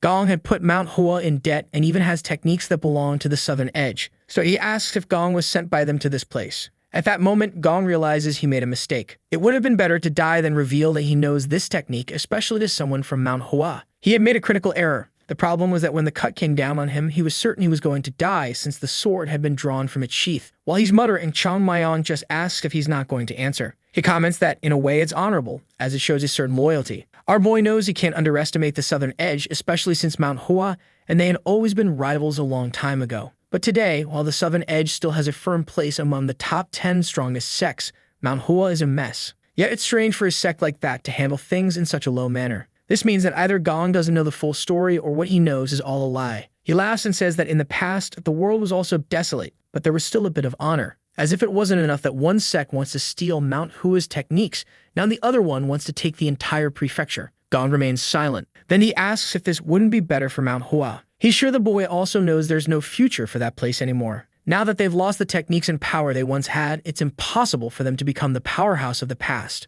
There was only a matter of time before they collapse, and Gong was just doing a favor by making it happen sooner. That's because a martial sect without the techniques of previous generations is destined to die. Our boy asks, who said that? And Gong replies that everyone should already know that. However, he corrects him, asking who said they no longer have the techniques of past generations. He begins to threaten to cut him in half, saying that first he needs to confirm the information before spreading it around. Chang Mayan remembers that Manhwa and the Southern Edge sect had many similarities, which is why they were connected. Both used swords as the main weapon for their martial techniques. They were located close to each other, and everyone talked about the rivalry between the two in this region. That's why they always fought, and he would end up beating up the Southern Edge people. Gong then says that he's not from the Southern Edge, and our boy replies that he's not from Manhwa either. They exchange insults, and Chang Mayan tells him to be quiet. He then places the sword under Gong's chin and says he's going to show him something interesting, since Gong showed him the Tei Palm technique. He slowly lifts him up, saying that if he knows what's about to happen, it will be an interesting experience. But it will be very sad if he can't even understand it. Either way, he should explain it to the person who sent him here. Suddenly, his sword becomes a blur. Gong is shocked as a series of cuts come at him. The attacks seem to almost hit him, but barely miss. Gong has to protect himself, but the wind created by the cuts is enough to pull his body backward. However, nothing is touching him, so what is Chang Mayan trying to do? Chang Mayan then says that cherry blossoms have the strongest scent when they bloom in winter. That season hadn't arrived yet, but Manhwa's spirit hadn't disappeared either. He then swings his sword, saying that spring was still on its way. Gong lowers his arms and looks up. He sees a flurry of petals falling between him and Chang Mayan, who says that the cherry blossoms are about to fall over the entire mountain once again. Gong is confused, looking up, not understanding what he's seeing. It seemed like hundreds of peels were coming toward his forehead. He continues to watch as they slowly approach. Of the 24 techniques of Manhwa, the cherry blossom storm. At that moment, the poor man falls to his knees and our boy sheaths his sword. Gong's body hits the ground and our boy even spits a bit of blood, saying that at this rate he's wearing himself out more than his enemies. What used to be child's play is now leaving him exhausted. He suddenly looks to the side and calls out to one of the merchants. The man, trembling all over, comes to speak with him and our boy tells him to come closer quickly. He then talks to the four of them and asks who likes to get beaten up before leaving. Everyone stays silent, as no one is in the mood for that. He then asks who would prefer to leave without getting punched in the face. Everyone raises their hands, saying that would be pretty nice. Xiang Maiyang was about to talk about cooperation, but the guys just run off thanking him. At that moment, he yells for everyone to stay still. They look back, hesitating, and our boy asks if they really don't know how to use their heads. How was he supposed to take these carts if everyone left? He then shouts, demanding to know the value of what was in the carts, and the guys begin saying that there were between 1,800 and 2,300 coins. Another cart had 8,000. And our boy is even confused by all that wealth. He then tells them to go to the city of Zhenjiang and bring that money back, because he's going to sell their own carts to them. It's best to bring the money without saying who it's for, or else he'll kill them right there. The guy is confused about this business of selling their carts to themselves, and asks what happens if the person sent to Zhenjiang doesn't come back with the money.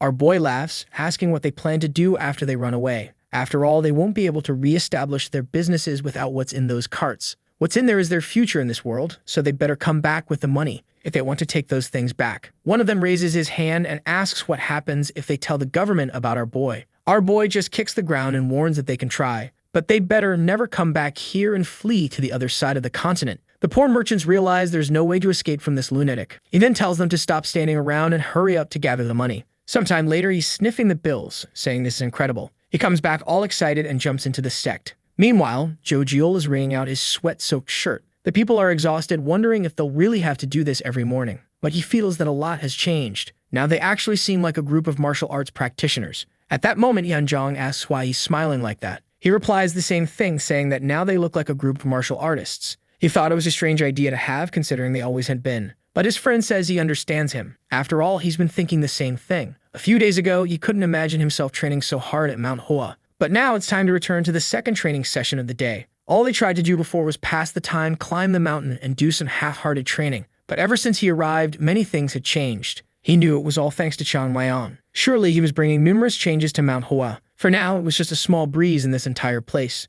But no one knew the impact it would have in the future. When he arrives at the sect, he hears someone shouting not to put that there, and telling the workers to hurry up and keep bringing more. As they look, there are a bunch of workers entering the sect. Many are carrying stones, saying to bring everything without breaking anything and ordering them to work faster. The third-year students entered, trying to understand what was happening. Anam was ordering everyone around until Yunzhong called out to him. He approached and asked what was going on. The master explained that those men were all workers. They were there to repair the entire temple. As he probably guessed, the place was in terrible shape and in desperate need of repairs. At that moment, the chief asks what they thought they were doing, and the boys are confused. He tells them there's a lot of material to bring in for them to work on, so they better get going. They're startled and say they're going, but they just finished training. That night, they wonder what that was. Looking at a chicken, they wonder if they're dreaming. Everyone is shocked, wondering if that was real food. They start drooling and get excited to eat. The changes that Xiang Maiyang had brought to the sect were starting to appear faster than they expected. That same night, Jojiel and Yanzhong were walking outside, saying they never expected all this to happen. So much construction, new food, and even new uniforms.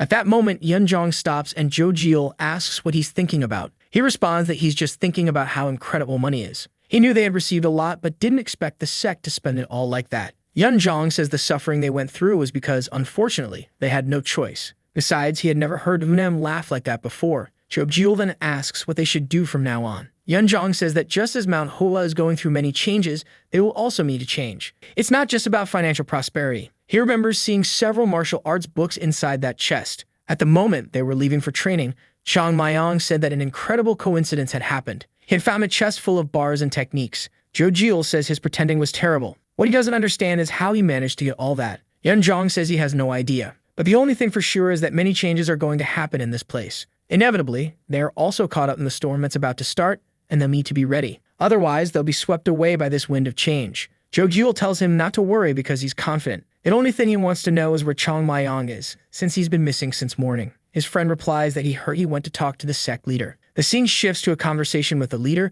who says our boy deserves a reward for finding that treasure. and that's the only reason he was called there. Our boy is a bit confused, and the chief wants to know if there's anything he wants. He says that maybe Chang Mayong still wants part of the treasure he delivers, so if he wants, he can keep some of it. But Chang Mayong says he's not that interested in wealth, and the elder is left confused. But our boy just says that there isn't much to buy at Manhwa anyway. The old man smiles, saying that he knows the path to enlightenment and has abandoned his attachment to wealth. However, the truth is that he doesn't want money because he already has plenty after robbing the merchant. The elder then asks if he wants any martial or advanced techniques, and he replies that he doesn't want that either. Confused, the sect leader wants to know why he isn't interested in something like that. Our boy simply says there must be a reason why the ancestors established a rule that each technique must be learned. The elder feels a bit awkward, thinking that makes sense. However, our boy only said that because he's the one who has to teach these fools. There were many techniques he still had to pass on, but he had to do it naturally, without raising suspicion. He's unsure of what he wants from Manhwa, as the only thing that matters to him now is the name. Then he gets an idea and says he wants permission to go to Huayan's prefecture whenever he wants. The rascal's main goal was to gain more freedom to mess around in the world. Hyeonjong asks why, and he says that being stuck in that place is stunting his growth as a martial artist.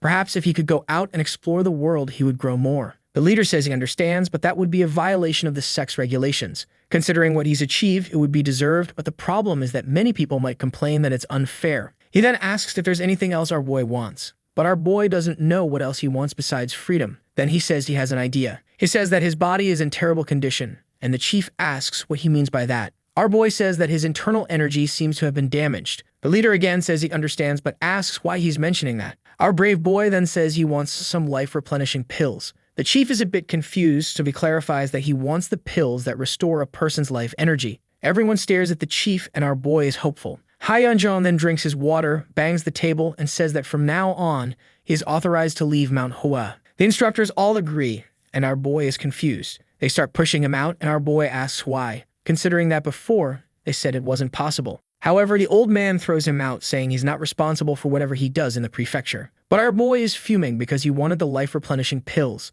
Unfortunately, the old man doesn't have any for him. Hyeonjong then closes the door and asks what they think of the boy. Manem simply says that he is clearly a true prodigy, and the elder agrees. Even though he's just a child, he can sense wisdom in him. Clearly, he's not completely right in the head, but that's understandable at his age. Manem reflects that when he talks to the boy, it doesn't feel like he's speaking to a child. Moreover, he doesn't seem to have the immaturity one would expect. He has the aura of a veteran martial artist, and someone like that can only be described as a prodigy. The elder then asks Hyeon-sang what he thinks of the boy. Hyeon-sang, however, explains that everyone knows he's not the best person to judge others. The leader says he understands but still wants his opinion. He stays silent, thinking for a second, and says that the boy is a child who doesn't act like a child. That's the impression he has of him. Anem realizes he's not the only one who sees the boy that way. Hyeon-sang then says he's met mature children who had difficult early lives. However, they were mature compared to children, whereas Chang Mayon genuinely seems like an adult. The master asks if he thinks there's something wrong with the boy, and he says he doesn't think so. The leader ponders this and says he appreciates their thoughts, but that they don't need to look too deeply into it. The boy is still just a child,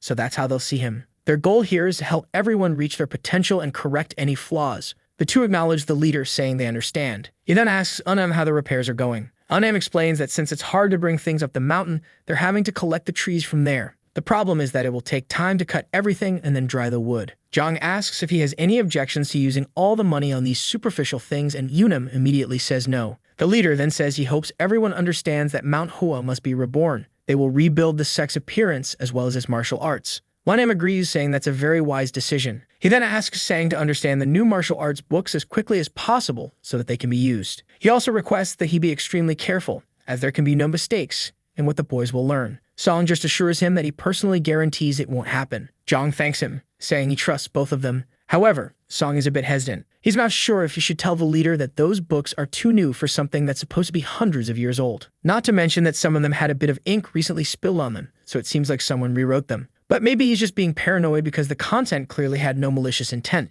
To him, it means that someone is trying to benefit Mount Hua while remaining anonymous at the same time. Meanwhile, our boy is outside, furious for being kicked out just because he asked for the pills, especially after all the hard work he had to do rewriting those crazy techniques. And the look on the leader's face made it clear they don't even know how to produce the life pearls anymore. The problem is that things are getting complicated for him now. Every fight, he has to deal with those side effects caused by opening the door. And worse, is becoming more severe than he expected. His body is taking too long to recover, and at this rate, it will take at least a year. He knows that staying still for half a year is the end of everything for someone his age. A child's body is constantly growing and changing. That's why this is the perfect time to build the foundation of martial arts and strengthen the body. The boy is stuck and needs to find a solution. There are only two ways to recover innate Ki. Either you consume a panacea, which is the life pearl, or you recover it through someone else via Ki transfer technique. The problem is, no one is going to want to transmit energy to him for now. What's strange is that in the past, there were so many of these pearls around that he used to find them lying on the ground. There were so many in the sect that he sometimes used them as hangover cures.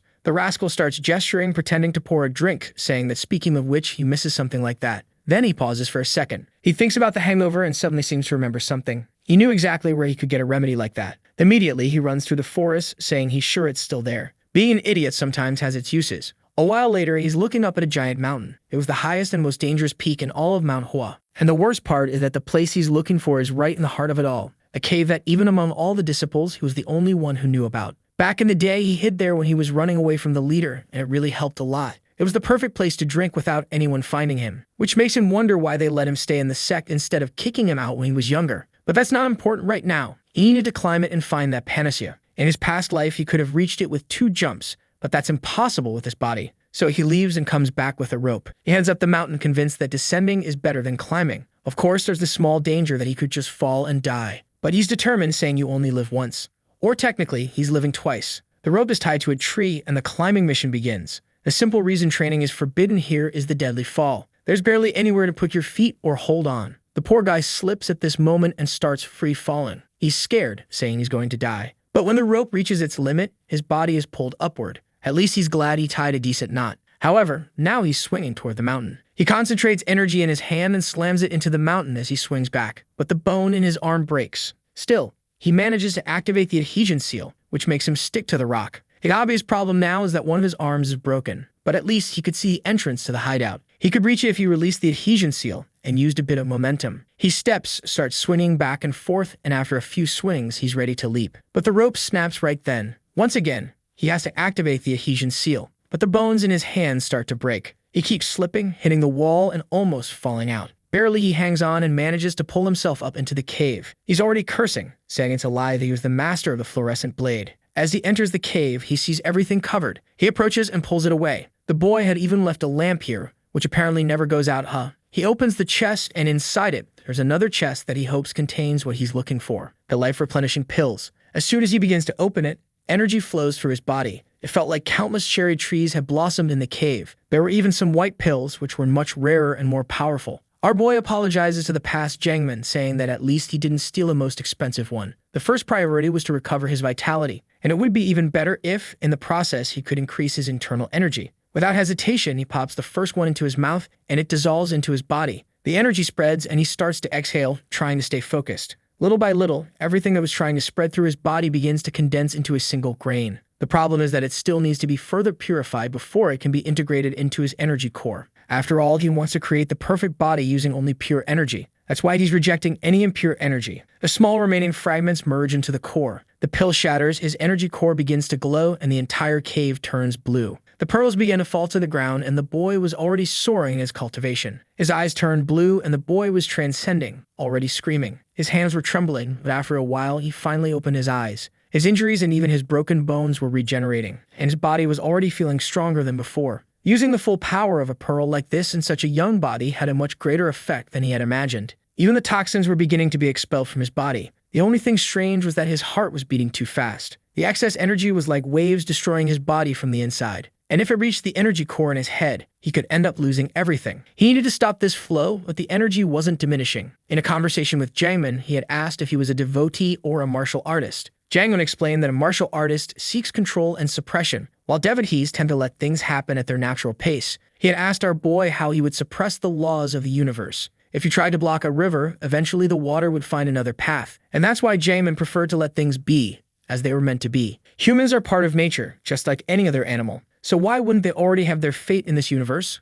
With his hand on his chest, he thought about this idea of letting things flow. He found himself in his sea of consciousness, looking up and seeing a great wall beginning to crack. He recognized it as the top of his body's energy. That was the entrance gate, and seeing all those cracks showed how destroyed his body was. When he placed his hand on it, he could feel a strong vibration on the other side. Judging by the pace of things, it was only a matter of time before the wall fell. Eventually, it would collapse, and if it all opened at once, he would be taken with it. Just as Jamin had said, you can't block a river because it finds a new path. If he tried to stop this wave, he would be defeated, so he would have to let it flow somehow. He then opened a small hole in the wall. The water started flowing under his feet, and he realized Jamin had always been right. It took him 100 years to understand that nature has its place for every person, but he had finally learned that. The energy then flowed to the center of his head. Sometime later, the day dawned. He woke up in the cave, and the boy who had been floating fell to the ground like an idiot. He was confused, wondering how he had been flying. But when he looked at his palm, he remembered what had happened. All the energy pathways in his body had been opened, and this child's body had somehow survived. All thanks to the teachings of Brother Jamin. The risk had been high, but so was the reward. Not only had he restored his innate energy, but he had also increased his reserves. In other words, his potential had only grown. As he left the cave, he thought that the words he once found tedious now held immeasurable value. In his past life, he had simply been a swordsman and not a devotee. But Manhwa is both a martial arts academy and an ascetic sect. That's the true nature of this place, but he had only ever understood half of it. This made him scratch his head, wondering if he could really restore something like that. But regardless of what he could achieve, he just had to give it his best. He no longer had any use for the pills in the box, but the others in the sect would benefit greatly from them. It was time to finally return, but not before grabbing the liquor he had left behind, of course. Manhwa had changed a lot, but that place was still intact, and spending time there made him feel like the old days. It was as if he finally belonged to it all again. Sooner or later, he would return to that cave, but for now, it was time to return to Manhwa. He leaped across the mountains. He even paused stylishly to admire the sunset. Finally, his body felt extremely light. He decided to take in the scent of the mountains, but it reeked horribly. The purification had turned him into a walking chemical weapon. Meanwhile, back at the sect, everyone was frozen and shivering from the cold. It was early, and they were heading out for training, wondering how long they'd have to keep this up. One of them commented that Chang Mayong had been acting strange lately. He looked worn out, like he was sick and exhausted. One of them then said that maybe the rumors were true, that he had suffered an energy surge. This caught everyone's attention as they agreed he looked very tired. Maybe he was avoiding training because he couldn't handle it anymore. The group concluded that this meant they no longer needed to train so hard either. One of them gathered the courage to ask why they had been following his orders until now. It was just because he could beat them all single-handedly before. But now that he was exhausted, things had changed. If they all teamed up, they could finally beat the boy. Jojiel, standing to the side, was just observing the murmurs, and Yunjong told them to let them do what they wanted. Soon enough, they'd face reality. The gate began to open. Someone approached, glowing, and the group was already terrified. It's our boy, exuding an aura. They don't understand how this guy, who was nearly dead, showed up with skin glowing brighter than ever. At that moment, Chang Mayong says he understands why everyone is mad at him. Lately, he's been neglecting training due to his health. For that reason, he sincerely apologizes. Immediately, the guys know revenge is coming and tell him not to worry, that everything is fine, and he doesn't need to come back. But our boy tells them to stop lying. He knows they've been training hard even when he wasn't around. This dissatisfaction is his fault for being a terrible instructor. That's why he'll do his best to make up for those lost days. And for that, obviously, there's nothing better than even more intense training. He points behind him toward the mountain and tells everyone to run. They're all confused, wondering what he means by that. Kiang Mayong just says it's a race and whoever comes in last will have to run twice. One of them was about to complain about climbing to the Lotus Flower Peak, but Yun Zhong had already started running. Jojiel followed, telling him to wait up. The poor others just stood there watching them go. At that moment, another one said that at this rate he'd be the last and started walking. And suddenly, everyone panicked and ran off. Our boy says they're bold to be thinking about starting a mutiny. However, having the mentality to change things is good. After all, those who only follow orders will eventually hit a limit. But there's nothing worse than complaining without effort. A martial artist earns the right to speak through training and skill development, and that's exactly what he's there to ensure. Throughout the millennia that martial arts have existed in the world, countless people have become the strongest. But a single individual was never strong enough to carry a sect alone, which shows that for a sect to be strong, all the disciples must be strong too. His goal is to make sure that Mount Hu surpasses the glory of the old Mount Hua. He then yells that the last one today won't get dinner. The sun is finally starting to rise between the mountains, and the poor disciples are already lying on the ground, defeated as usual. Jojiel, exhausted, looks back and sees Yunjong getting up. He's impressed that this guy is trying so hard. It was clear why he's truly the senior brother. This wasn't a matter of strength or skill anymore. It was simply the foundation of willpower. A stone falls to the ground and someone asks why the sun has already risen. It's Chang Mayong with a bunch of weights saying that whoever has finished their training should give him the weights because he wants to use them. At that moment, he looks around and wonders why everyone is sleeping. While he complains that training had barely begun, Jojiel is staring at him, thinking he's a monster. He says these kids nowadays really can't be taken seriously, but everyone knows he's the youngest one there. He then drops the weights and says that's it for today. But he warns that whoever skips training tomorrow will train 10 times harder afterward. Before leaving, he tells them to clean everything up and put the equipment away. The others are just thinking he's a bastard. Sometime later at breakfast, Yeonjong asks the guy next to him if he's lost his appetite, to which he replies that he's afraid of vomiting if he eats anything. They'd all turn to Yeonjong, calling him Big Brother, and ask if this training regime hasn't gone too far. Everyone agrees, saying they're starting to fear dying because of it, barely able to stop trembling. They didn't want Yeonjong to say anything to Chang Mayan and were pleading with him. They turned to Jeol and asked what he thought about it. He stayed silent for a moment. He said he agreed that the training was getting harder each day and was pushing his body to its limit. Iron gets stronger when struck, but that's not the case with humans. However, he's sure that the bastard Chang Mayan knows this too. For now, he thinks they just need to endure it, and if nothing changes, then they can talk to him. The group smiles, saying maybe that makes sense. Yeonjong says fine, if something like that happens, he'll talk to him. Sometime later, Jeol collapses into bed. It's time to sleep and then wake up to train all day again. He thought he could handle this training no matter how tough he was. But he's already passing out, wondering if he'll be able to keep up at this rate, until someone calls for senior brother. He wakes up and sees it's Chang Mayan. He says it was really hard to find this, but he's giving it to him. Confused, Jeol asks what it is. Then we see the red light, and he already knows. It was a plum blossom pill. Our boy tells him to keep quiet, but he's shouting, asking where he found it. But Chang Mayan just says he believes it will be very useful to him, and he tells him not to tell anyone else about it. Jeol is overwhelmed with emotion. Then Chang Mayan tells him to consume it quickly, and he'll help guide his ki. Jeol is moved, saying he'll never think of the boy as a heartless monster again. When it came time to help, Chang Mayan was always the one who showed up. However, our boy is grinning wickedly, thinking the real hell is about to begin. The next morning, everyone was training and shining brightly. Obviously, our boy must have done the same for everyone else. And Eunjun quickly noticed that something was different. The attacks of each of the boys were much more precise. However, they were practicing the same techniques. The dexterity of movement and the speed also seemed to have improved. Each sequence of attacks was emanating strength. Their upper bodies were stable with more muscle behind the sword. He didn't understand how all these people had improved so much in such a short time. That's when he remembered our boy asking for a month of training. He guaranteed they would see a difference. Eunjun began to wonder how it was possible that just one morning of training had caused all this. But the look in everyone's eyes was full of passion for training. He stayed silent and then said that everyone was full of energy today. He was extremely excited to see them all working so hard in training. And he said that if they kept it up, he would allow them to advance to the final stages. He would teach everyone the great sword pacification technique. The boys got excited, saying that learning something like that would be incredible. It really showed that they were improving. Eunjun smiled, saying that when the boys worked hard, he needed to reward them, so they would learn to strive even harder. But that's when Jong appeared, calling for Eunjun. A little later, beyond the wall, Jong asked what brought him there. Jong said it seemed like they had a problem. It was the book of the 6 elements sword technique that Chang Mayan had found. He told Eunjun to take a look at the last page, and Eunjun was shocked. He was confused, wondering what it was. The message was directed to the successors, saying that there was no shame in developing and altering Manhwa's arts. After all, martial artists continue to progress and increase their chances of survival. However, the 6 elements were the foundation of everything, and changing this technique was the same as changing the entire spirit of the sect. This was something the successors should always keep in mind.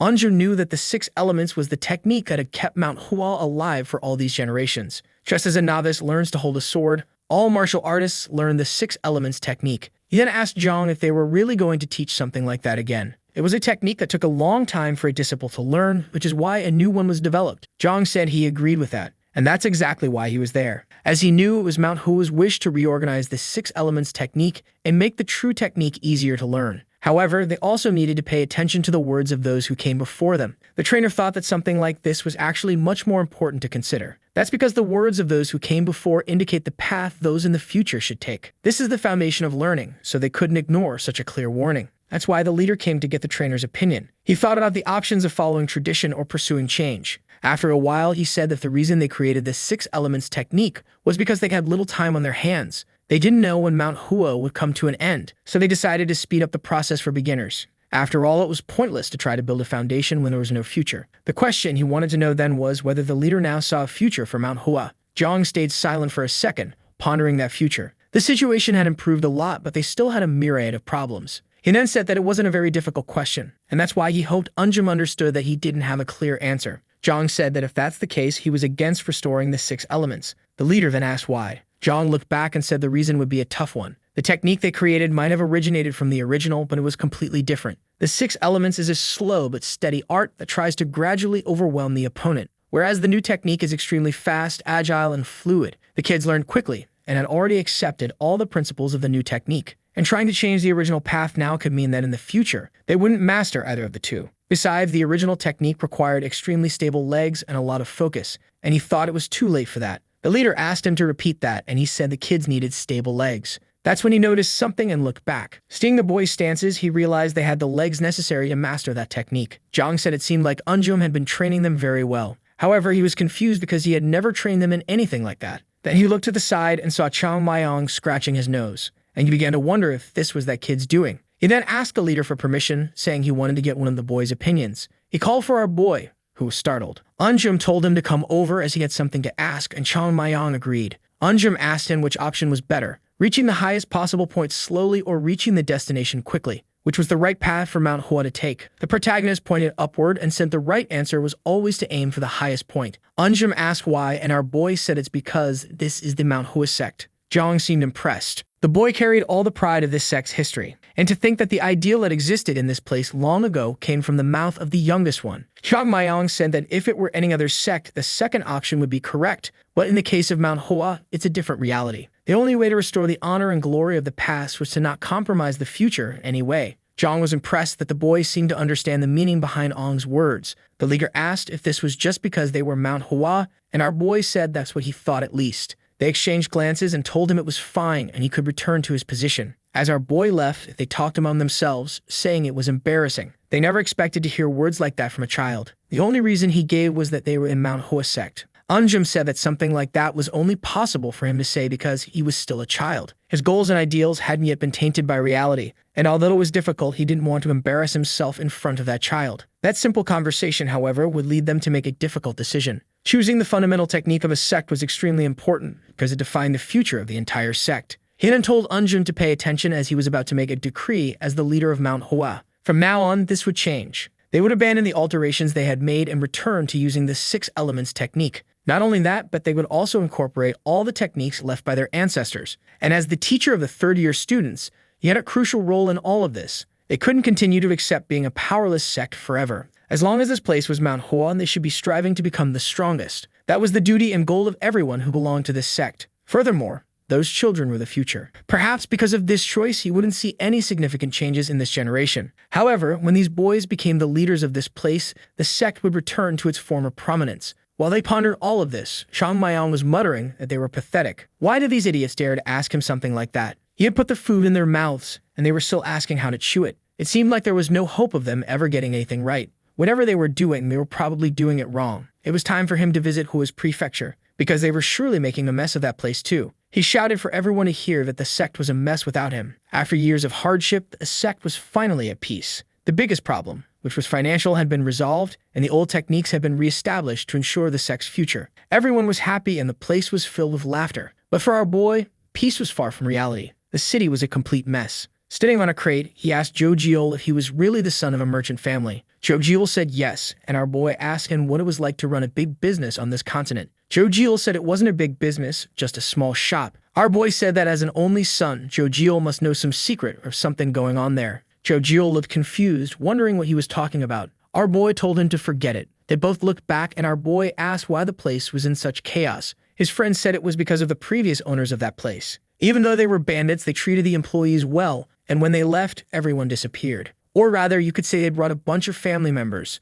and once one left, everyone went with them. Chang Mayong then asked if it was due to a lack of workers, and Zhou Jiul said that was one of the reasons. He hesitated and said the other problem was that the people at the top of Manhwa didn't have the skills to manage these businesses. It was like putting a pearl necklace on a pig. The guys from Manhwa were all arguing with each other because they were bringing the wrong items. Zhou Jiul said that running a business like this wasn't an easy task. You had to know about each item and material. If the material was too good, they wouldn't profit enough. But if it was too poor, they wouldn't attract any customers. And if you hired people to take care of it, you'd end up with no money left. Our boy said they could start learning how to manage the business. Zhou Jiul asked if he would teach a 40-year-old man some martial arts, and he said no. He then said that wasn't the only problem. They also had difficulties when they wanted to buy certain items. They didn't have the connections, so if they sent someone to buy something, the poor guy would end up like a beggar and lose all the money they had. Zhou Jiul said that this whole business thing was very difficult and wasn't working. Trying to manage this whole place had been a mistake from the start. Our boy looked up and thought of Jiangmin. He was starting to realize just how important that guy was. Back then, he didn't worry about any of this and everything worked out fine. but he'd rather die than go through all of this suffering. He asked Jojiel what the solution was, and he said he had no idea. If he had that skill, he would have become a successful merchant by now, but not even his father could solve that problem. It was a shame, but there was nothing they could do.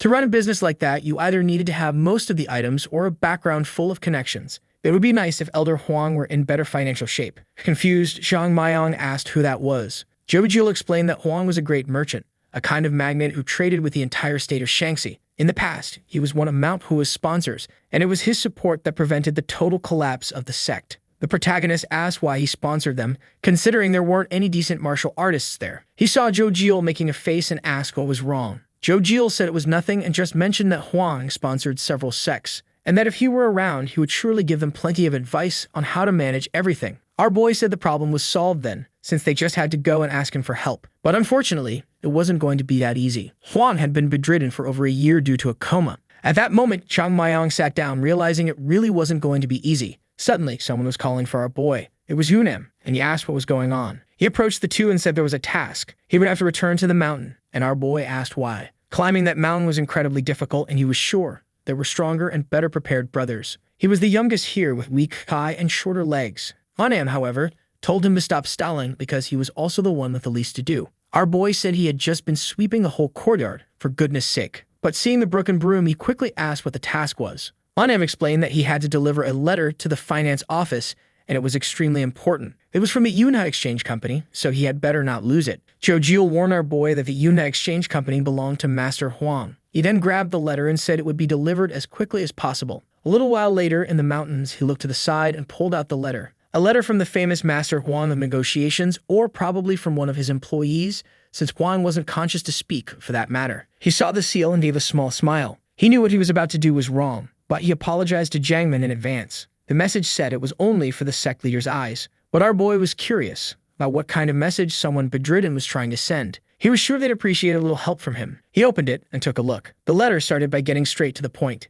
It was shameless to send this letter after years of silence, but he had to do it for his father's sake. He knew everyone's time eventually came, but the signs his father was showing didn't seem related to age. His heartbeat was erratic and his skin had turned a strange red color. He had completely lost consciousness and could no longer move. In addition, a red spot had appeared between his eyebrows. Zhang Maiyang seemed to recall the Chiama. They had called every doctor from all over the country, but none of them could correctly diagnose his father. It was out of pure desperation that he was sending messages to everyone his father knew. He asked that if the sect leader recognized even a little bit of these symptoms, to please send a message. And for anyone who could alleviate his father's illness, they promised a large reward in the name of the Yunha Exchange Post. The letter was sent by the vice president. However, our protagonist was shocked, saying that of course normal doctors wouldn't be able to treat him. This illness was known as the demon flower. From the outside, it looked like the person was poisoned by some kind of venom, which was why most doctors tried to find an antidote. However, the reason he was alarmed by this news was because this illness was caused by certain techniques from the demonic cult clan. He clenched his teeth, remembering those fanatics. He had thought he wiped them all out that day on the 100-foot mountain. The problem was that not only had they survived,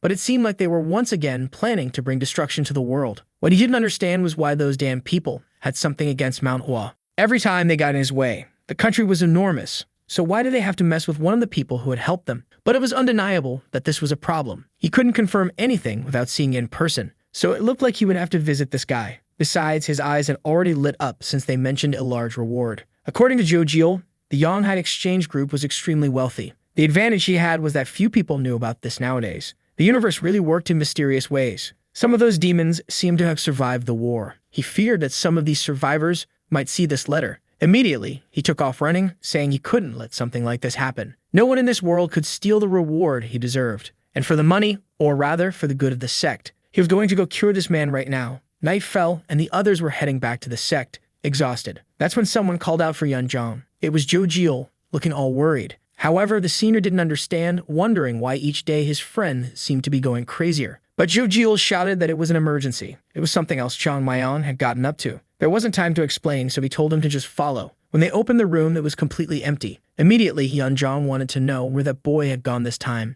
Jojiel said that wasn't the important part. It was the letter on the bed. The letter said he'd be gone on business for several days. They had to cover for him the best they could. And also, if they missed any training, they would be beaten as soon as he returned. Yunzhang as always cursed him out, calling him a bastard. Jojiel wanted to know what they were supposed to do now. Yunzhang just told him to tell everyone to stay quiet. Jojiel said that if they were caught, they'd be in trouble. But Yunjong responded that it didn't matter. They were already in trouble. If he said he'd be back in a few days, they had no choice but to wait. He knew that people didn't keep such a close eye on the third-year boys, so maybe they'd get away with it. Poor Jojiel was worried about what would happen if they were discovered. But Yunjong said he was more worried about what made Chang Mayong leave for several days. Whatever it was, it would surely cause a lot of problems. In the forest, our boy was sprinting from tree to tree, still running. He hadn't stopped for a second, running through the entire night. He had already run 117 kilometers and was finally feeling exhausted. In his past life, however, jumping over a mountain was easy. He looked ahead and said that in any case, it had been a long time since he'd been there. The city of Xi'an, a place where a lot had happened. In the past, he would drink there,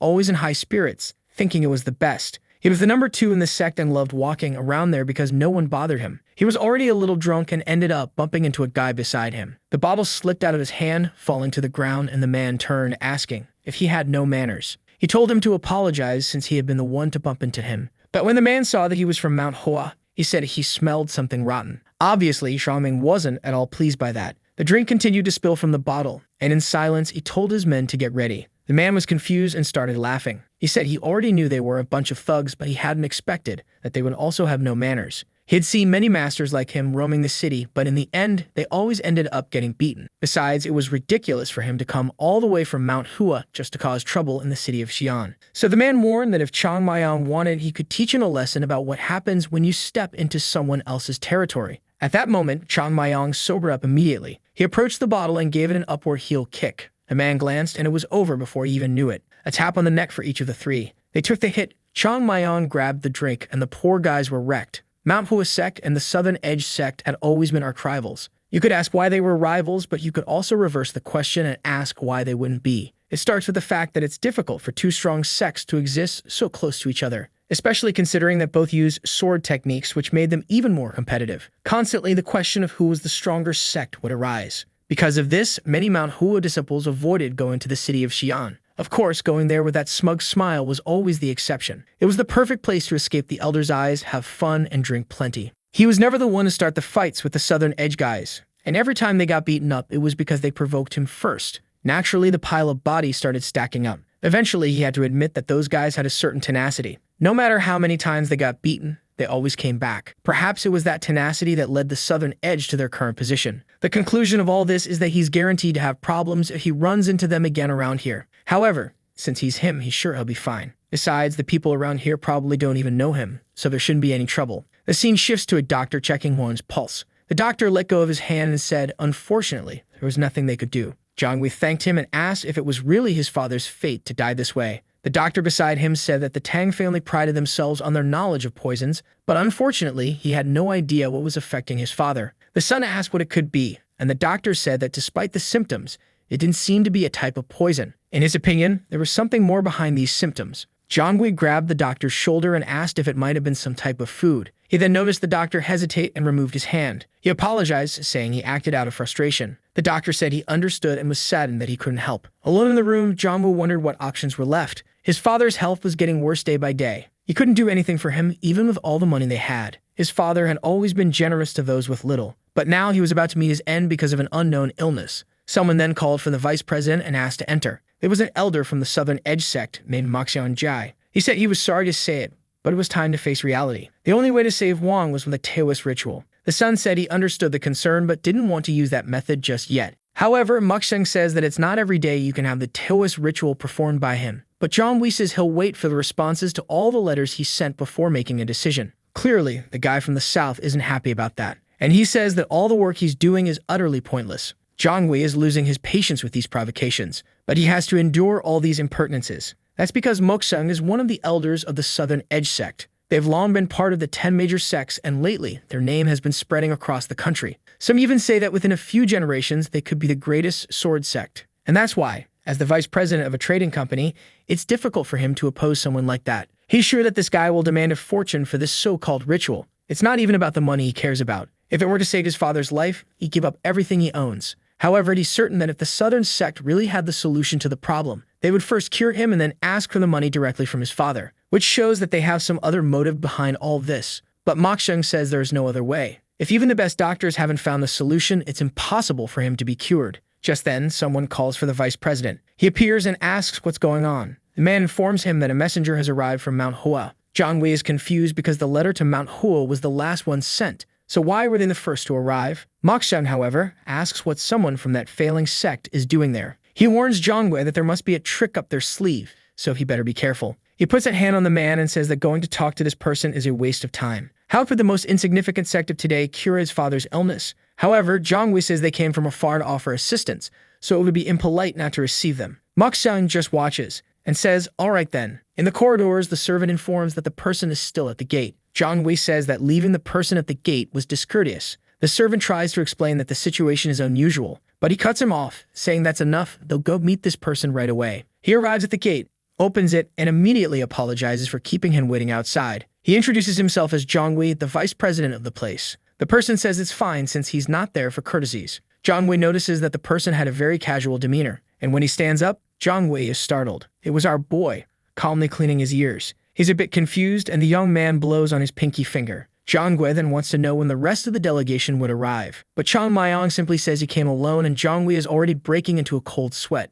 The boy just says he's there alone and has a way to cure the old man, so they better take him inside quickly. Besides that, he wants to hear a bit about that huge reward they mentioned in the letter. Zhang Wei is completely baffled by this opportunist. The place falls silent, while he stares at the boy, who's casually asking for money. He then asks if Chang Maiyang came alone, to which he replies yes. The man questions if that means there's no one else besides him. The boy says yes again. He looks at the servant beside him, who shrugs, unsure of what to do. Looking at the boy, he wonders if Mount Hua is playing a joke on the Anna trading company. However, maybe the boy really had a solution. That's when Moksung starts laughing and says that there's no way this sect could be more ridiculous than this. He approaches the vice president and says he warned him that it was a waste of time to talk with Mount Hua. They don't have the necessary knowledge to take care of his father and sent this joke of a person here. He at least thought that the leader of Mount Hua was a wise old man. So why did he pull such a cheap trick like this? Xiang Maiyang thinks that he should have imagined something like this would happen, considering his age. So he decides that he'll have to convince them somehow. He leans in and says he'll introduce himself. His name is Xiang Maiyang, and he's a third-class disciple of Mount Hua. They had recently received the letter sent by the vice president, and he's there because he believes he knows the reason for the symptoms his father is experiencing. The vice president seems startled by the boy's statement. He asks if he really has knowledge of what's happening, to which the boy confirms. It was the first time Zhang Wei had heard someone speak with such confidence. He had already invited countless physicians and martial artists, and no one had the courage to say something like that. Maybe the boy really knew something. However, the leader of the southern sect steps forward and says the boy is far too young to be pulling off such a fraud. He tells the vice president to go inside because they had enough of this nonsense. However, someone then asks for permission to speak. With his hand on his back, the boy asks the old man who he thinks he is to be talking to him like that. Man, a breeze blows through everyone's clothes. Confused, Moksung asks if he's talking to him. The boy questions if there was someone else swearing at him at that moment. The old man immediately yells, asking what insolence this is and if he doesn't recognize the southern sect's uniform. The boy says that now it makes even less sense since he thought the man with all his arrogance must be some kind of doctor, which based on all that confidence, he presumes the man has a solution to the boy's father's illness.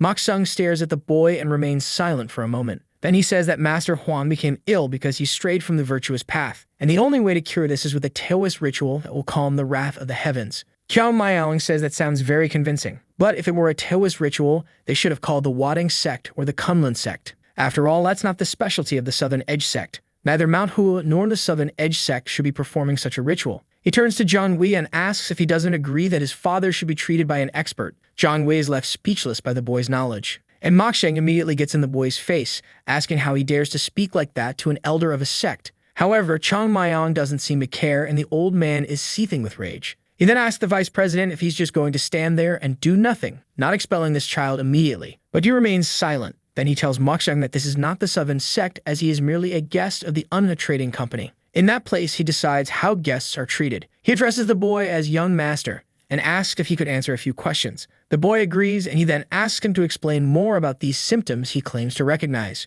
Qiao Maiyang says he heard that Master Huang often travels for business, and he believes that on one of those trips, he passed through the mountain of my feet and was contaminated there. Immediately, Zhang Wei is startled by the fact that this didn't happen at all. The boy is confused and asks if he's sure his father didn't pass through there. The boy asks that his father was attacked by bandits, and Zhang Wei says that nothing has happened in the last 5 years. Xiao Maiyang is completely confused, asking where exactly the old man got beaten up. However, for the son, the little hope he had vanished. Moksung begins to laugh at the skies, saying he told them it was a waste of time. Mount Hua was full of bandits, and they were only there to steal money from the innocent. Clearly, that insolent child wasn't there to do any good. Zhang then asks the young master to consider the position he's in. He understands that maybe the boy believes he can help his father, but doing something wrong would only worsen his condition. It was a pity, but he would have to ask the boy to leave. However, he would send a word of thanks to the SECT master who sent him. The door was closing, but the boy holds it open. He then says that the old man's skin must be turning red and his body cold as ice. Zhang realizes that he knows something. Qian Maiyang explains that if you run your finger over the palm,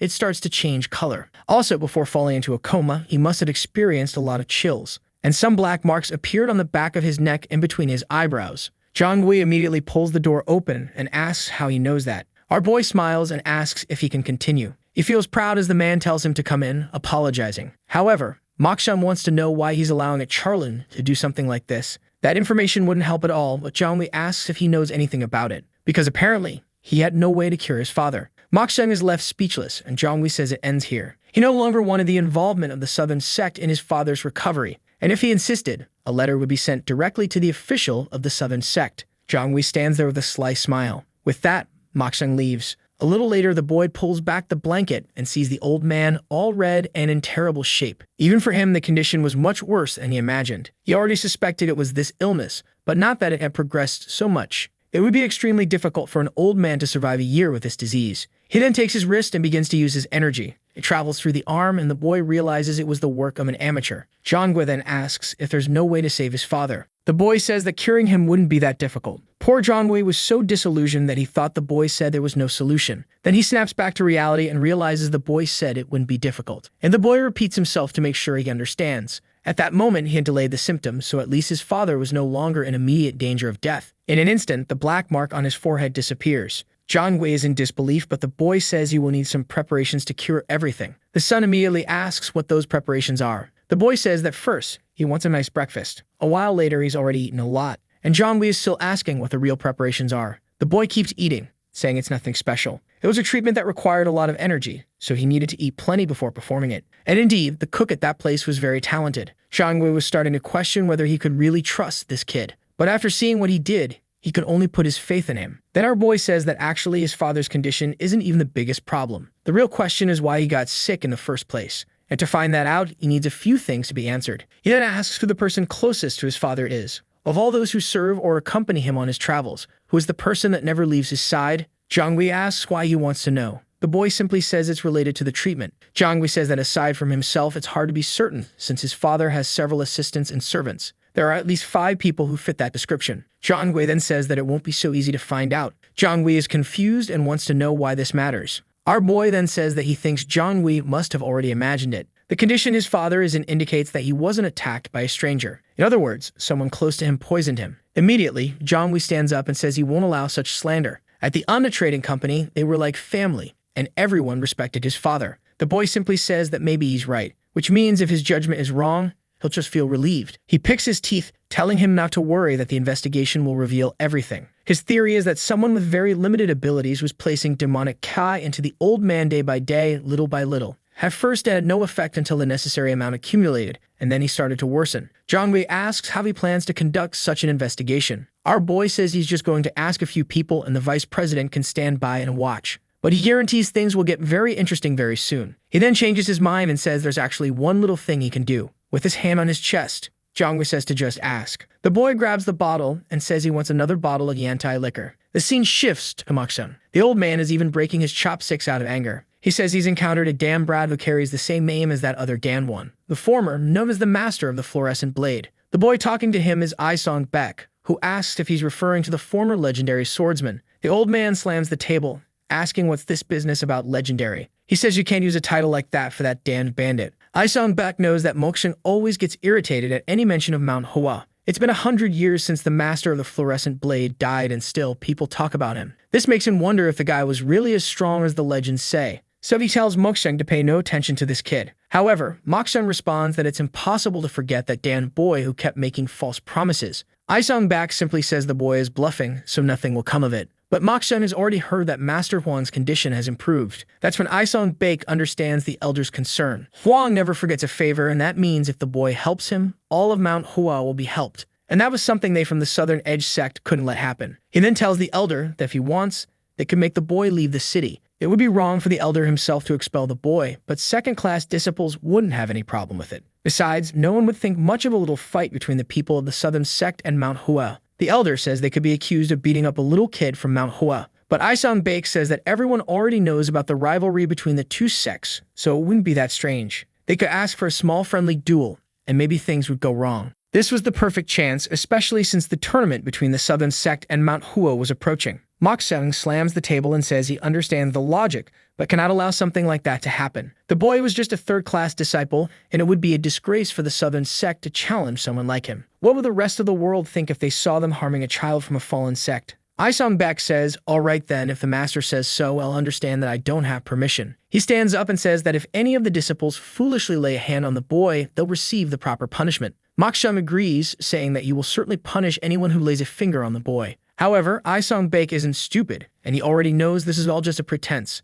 The reward for whoever does it will be far greater than any punishment. The two then leave. Mok-Sung keeps thinking that it's no surprise to him that young people these days don't respect Manhwa. After all, by the time they were born, the place was already in ruins. But when he was an apprentice, the southern sect had no chance of fighting Manhwa head-on. If the strength of that place hadn't been destroyed by the demonic cult, even now, 100 years later, the southern sect would still be beneath them. And obviously, they cannot go back to those days in any way. One thing is certain. If they sent that boy from so far away, they are trying to influence the world again. To him, that sect was impossible to recover. However, it seems he will have to speak with the Southern Edge leader once this is resolved. The scene shifts to two guys outside. Goe asks Izong what he plans to do with the kid. He replies that he'll politely ask him to leave the city. It's not in his nature to pick fights with a child, but he also can't allow him to cause trouble for the elder. What he finds strange is why Manhwa sent a child like this, as at that age, they shouldn't even be allowed to leave the sect. Apparently, the sect had fallen so much that they no longer had rules. Suddenly, Isong stops and says, "Speak of the devil," as someone matching the description was right in front of them. Our boy was there, whistling casually until someone called out to him. They approach and say it's an honor to meet a disciple of Manhwa. Then he introduces himself as Isong-Bake, a disciple of the Southern Edge. Clearly, our boy doesn't care at all about that. Isong then asks where he's going. Our boy says he's going to see Master Kwang. He's curious to know if his condition has improved. Isong thinks the kid is shameless.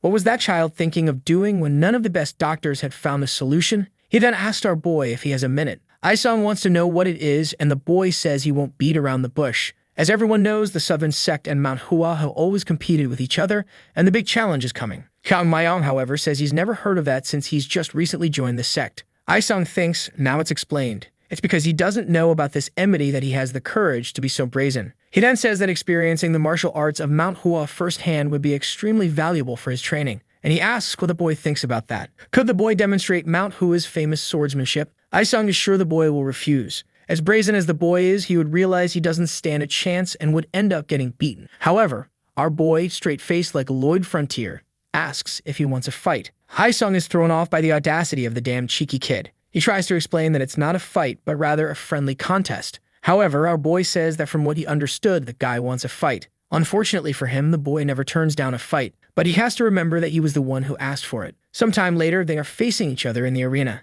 Isong asks for his Taoist name. Our boy says he doesn't have one, but that his real name is Tong Mayong. Isong says he understands. He addresses the young master and says he's going to give him some advice. Even though he may not know his actions were wrong, he's still guilty for what he's done. That's why he advises him to return to Manhwa before he gets hurt. But our boy interrupts and asks if they're not going to fight already. Apparently, the Southern Sect folks like to argue with words since they're in the arena and still talking. Goe on the side is eager to jump in and beat up the boy too. But Isong just raises his arm. He starts talking to himself, saying he needs to learn more about self-discipline. Because at that moment, all he could think about was how to beat up that boy. But he wasn't wrong. There was no reason to hold back. He stretches out his hand, telling himself it's time to end this. He introduces himself once again and says he requests a duel with the disciple of Manhwa. But the boy tells him to wait a moment. Isong asks why. At that moment, our boy calls the guy behind him, who looks a bit confused. He stretches out his hand and then asks to borrow his sword. The two are left thinking that poverty had really hit Manhwa. How could someone from a sword sect not have a sword? The guy asks where his sword is, and our boy says he didn't come here to fight, so he didn't bring it. He then starts looking around and says, "All right, I'll grab a stick from around here." But Isong tells Goe to hand over the sword. That's because it would be shameful if word got out that the Southern Sect people beat up a boy who wasn't even armed. At that moment, our boy looks back and the sword falls into his hand. He slings it over his shoulder and says it's time to start.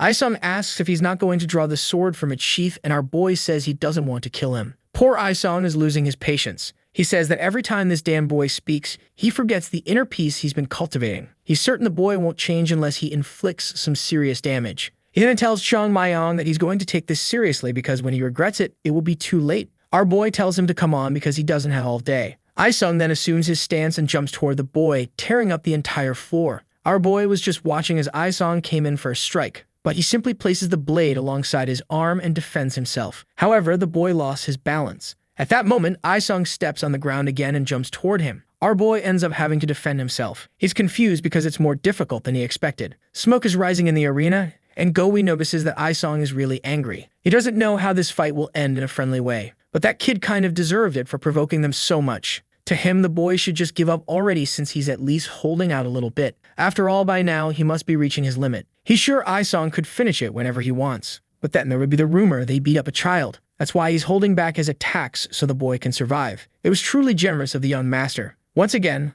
Isong comes in for an attack and is startled. The area explodes and the boy is thrown backward. Isong is already exhausted, confused as to how this kid blocked again. He can't understand how this boy, who moves like a snail, has been blocking all his attacks. That's when he starts to realize something. The boy was positioning his sword to defend long before his attack arrived. It was as if he already knew every move, which would be impossible unless he could read minds. By his appearance, he must be around 15 years old, younger than his own younger brother. He thinks again and says now he wants to see him block this. He goes for an overhead slash, but the boy calmly slides his foot to the side, places his sword, and deflects the attack. Isong realizes once again that the boy doesn't seem to be exerting much effort, which is strange because Isong is considered one of the prodigies of the Southern Edge sect. Now he was starting to lose his temper. His hand begins to turn blue and a gust of wind forms around him. He starts repeating to himself that this shouldn't be possible. Then he tells the boy that this sword is going to cut the heavens in two. He leaps toward him, activating the sky-splitting technique, but Go-Wei yells at him to be careful or he'll kill the boy. At the last second, it seems like Isong starts to hold back the move. However, the moment his sword touches Chong Mayong's, nothing happens. Isong feels relieved because if he had used his full strength, he would have been in trouble. But then the boy is thrown far away. Man, the boy spits blood. The two are shocked as the boy's body falls to the ground. The wall is destroyed and the boy is half dead. Confused, Isong doesn't know what happened. He stands there frozen until Go-Wei yells his name and runs over, asking what he did to a child. Isong tries to explain, saying it wasn't intentional, but he sees Go-Wei picking up the boy, who looks unconscious. But he's certain that at the moment of the attack he had withdrawn his ki. He touched the sword and suddenly the boy was thrown far away. The boy, however, coughs and spits out a sea of blood. Go-Wei is shocked, asking what they're going to do now. Poor Isong didn't even know a human could hold that much blood. Now he's sure he's going to look like a villain in this situation. Then someone approaches and asks what all this is about. The boys are startled. It's John Wee asking what the Southern Sect people had done. One of the doctors approaches and says the boy is in terrible shape. They need to move him right away. With that, he's thrown over one of the men's shoulders and taken away. Isong knows it'll be hard to come up with an excuse for this situation. Not even the legendary strategist could come up with a decent excuse. Then John Wee asks why they, who claim to belong to such a great sect, use such a deadly move on a child. He really thought the Southern Edge sect was a virtuous place. But now he would only question those words after witnessing such senseless violence. He turns to Isong and says he won't forget what happened there. The boy tries to explain, but John Wee immediately tells them to leave the Manhwa trading company. Then someone else arrives asking what the commotion was about. It's Mukshum asking the vice president what happened. Then he notices his sword, a pool of blood, and the destroyed wall. Immediately, he knows those idiots did something stupid. He then tells the vice president that it seems there's been an accident, but the vice president asks if they have the nerve to call that an accident. The boy who was treating his father was almost cold-bloodedly murdered by the Southern Sect's disciples. Accident was not the right word to use when it was clearly intentional. Isong tries to explain, saying he didn't use excessive force, but John Wee tells him to stop interrupting and get out of that place. It was ridiculous for him to use the excuse of a casual sparring match when the result looked like a battlefield. And how could it be fair for him to fight a child who was nearly half his age? Was that the virtue the Southern Edge sect stood for? He then says he said enough. It's time to gather the disciples and leave the Manhwa trading company. Moksan remains silent. Then he says they will do as asked. He apologizes for what happened, but says that the Southern Edge sect wishes the best for Master Kwon. The vice president passes by and says he will remember. However, to say that everyone in the Southern Edge sect wants something like this would be an exaggeration. Moksan has to stay quiet. Go-Wei stands there, and Isong hangs his head low. He's about to apologize, but Moksan tells Go-Wei to return to the sect, and he warns Isong that since he made this mess, he'll stay until they regain the vice president's favor. Poor Isong stays silent, biting his tongue, but he has no choice but to say he understands. Later in the room, the doctor says the boy is in critical condition. They could use all kinds of treatments, but there was no guarantee he would recover 100%. Jongmi asks if at least the boy's life is not in danger, and the man says yes. He then feels relieved. He asks when the boy will recover, and the man says maybe in about 3 days. Jongmi relaxes. Looking at the boy, he couldn't have imagined that the only hope of curing his father was now unconscious. This child was the only person who managed to improve his father's condition, even if just a little. He knows that, in the end, this boy is his only chance to save his father's life, and to think that he would be beaten to the point of losing consciousness. Anyone who respected the honor of the trading company would never do such a thing. The Southern Edge sect had become far too arrogant. The doctor then asks if he is sure the boy can really cure his father. To him, it was hard to believe. However, Jongwei explains that many renowned doctors came there and did nothing, but the boy was able to describe the entire illness without even seeing it. Not to mention, he saw the boy improve his father's health right in front of his eyes. He wasn't trusting the boy blindly, but because he's sure the boy was sent by the heavens. That's why they must ensure by any means that he recovers as best as possible. Night falls. Someone opens the door and enters the room. A man in a cloak stares at Chong Mayong's sleeping body. He prepares an attack and says he personally has nothing against the boy, but this is the price he has to pay for getting in their way. He raises his hand and strikes at the boy's neck, or rather right beside his head, because Chong Mayong wakes up and dodges. With a smile, he grabs the man's arm. He stands up and says, "Found you." Our boy is already laughing, asking if the cat got his tongue. The man activates the power in his other hand and attacks, but Chong Mayong easily dodges again, steps on his back, and lands on the other side. But the attacker notices and throws an explosion. However, the boy dodges again. The persistent assassin activates another attack in his hand, saying that now he'll finish him since there's no escape in midair. He sends a palm strike, but our boy kicks his attack away. The man is left speechless as Chong Mayong lands on the ground, saying he must be pretty confused, and then tells him he wasn't the one trapped. At that moment, someone enters and the man turns to the side. Jongwei and several guards are watching this. Chong Mayong says he's fallen right into the trap. Jongwei demands an explanation for what the man was doing there. It's Jabok Bian, one of his father's servants. The protagonist picks something up from the ground and says, "I told you so." He goes to the president's residence and says the person has revealed himself. Jongwei says he didn't want to believe it, but seeing this, it was impossible to deny. To think that his father's most trusted advisor was behind all of this. Jabok asks how they knew it was him. But our boy simply says he had no idea. He just made sure everyone believed he could cure Master Huang, and then got himself hurt to make himself vulnerable. Confused, Jabok asks what he would have done if he hadn't shown up.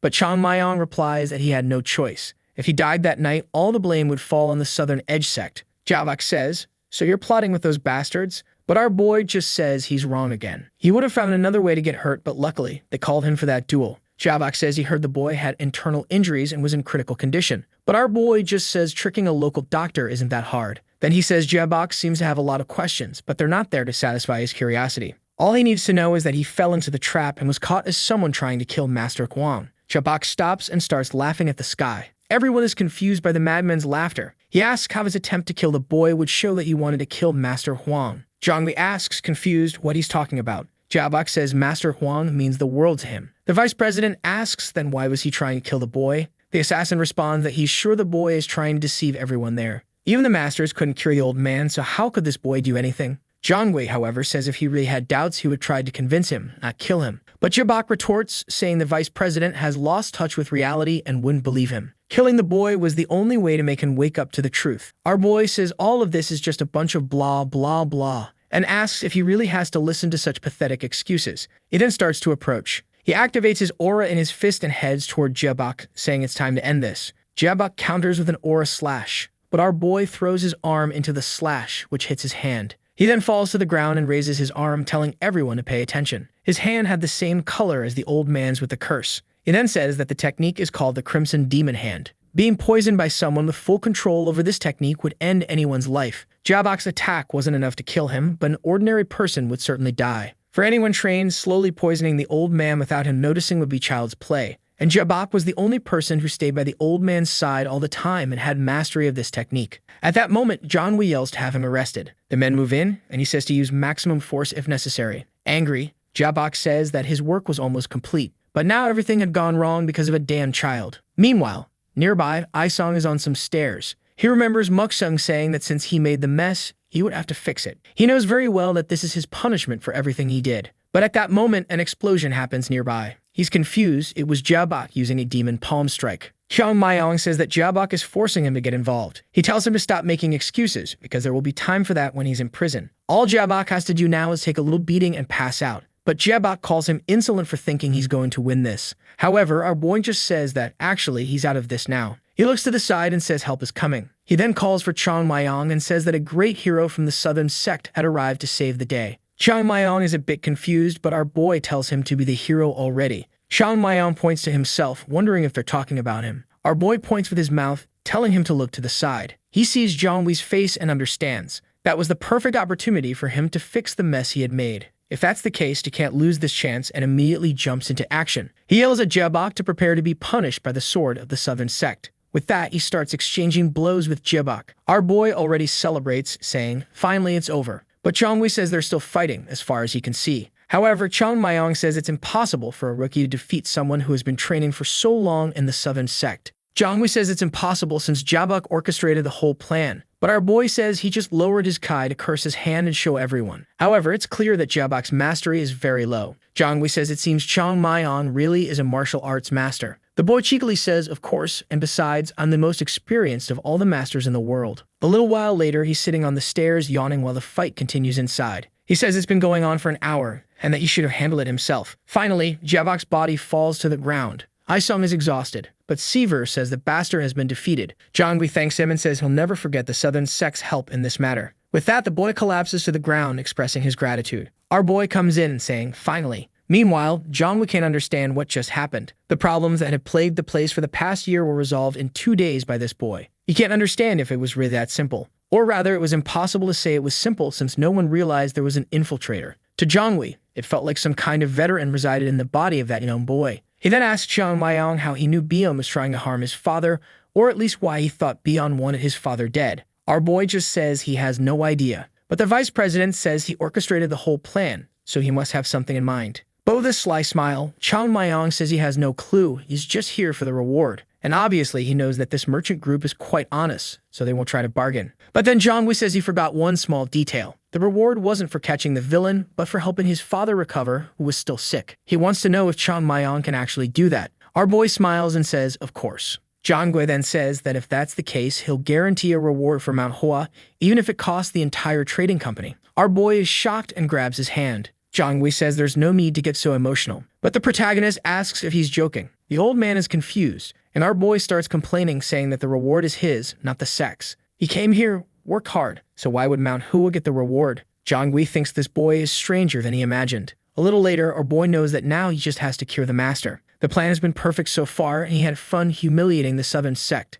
But the real problem is just about to begin. He's not 100% confident that he can actually cure such an advanced illness. Of course, to convince them, he said he could, but he's not entirely sure. That's because the body he's in now isn't the body of the master of the fluorescent blade. If the demonic key starts attacking the old man's body during the process, he might die in that state. But he has no choice but to try something. He asks Master Huang not to hate him if everything goes wrong. Energy then starts to flow through his arm. He creates a small Chang Mayong made of floating energy. Our boy now faces the demonic Kai directly. Thousands of snakes were circling the old man's body. Even though it was demonic energy from a novice, it had been applied all over the body, and he doesn't know if the energy he possesses will be enough to eliminate it. The snakes advance, and he says he has no choice but to try. With that, he begins slicing through the demonic Kai. Outside, little by little, the arm is being purified, and then he gets confused by something. The single attack he made created a rupture in the middle of the demonic Kai. He starts feeling confident that maybe he can do it. That's because his current body only contains the purest ki anyone can carry. If he had accepted any other energy, he would have at least 10 times more now. But it's exactly because he only possesses pure energy that it's so easy to combat the demonic one. Now the only problem was whether Master Huang could survive this internal battle. He continues attacking and dissipating all the ki, while begging the old man to hold on just a little longer. He was almost done with the job. He delivers one more attack, but then something unexpected happens.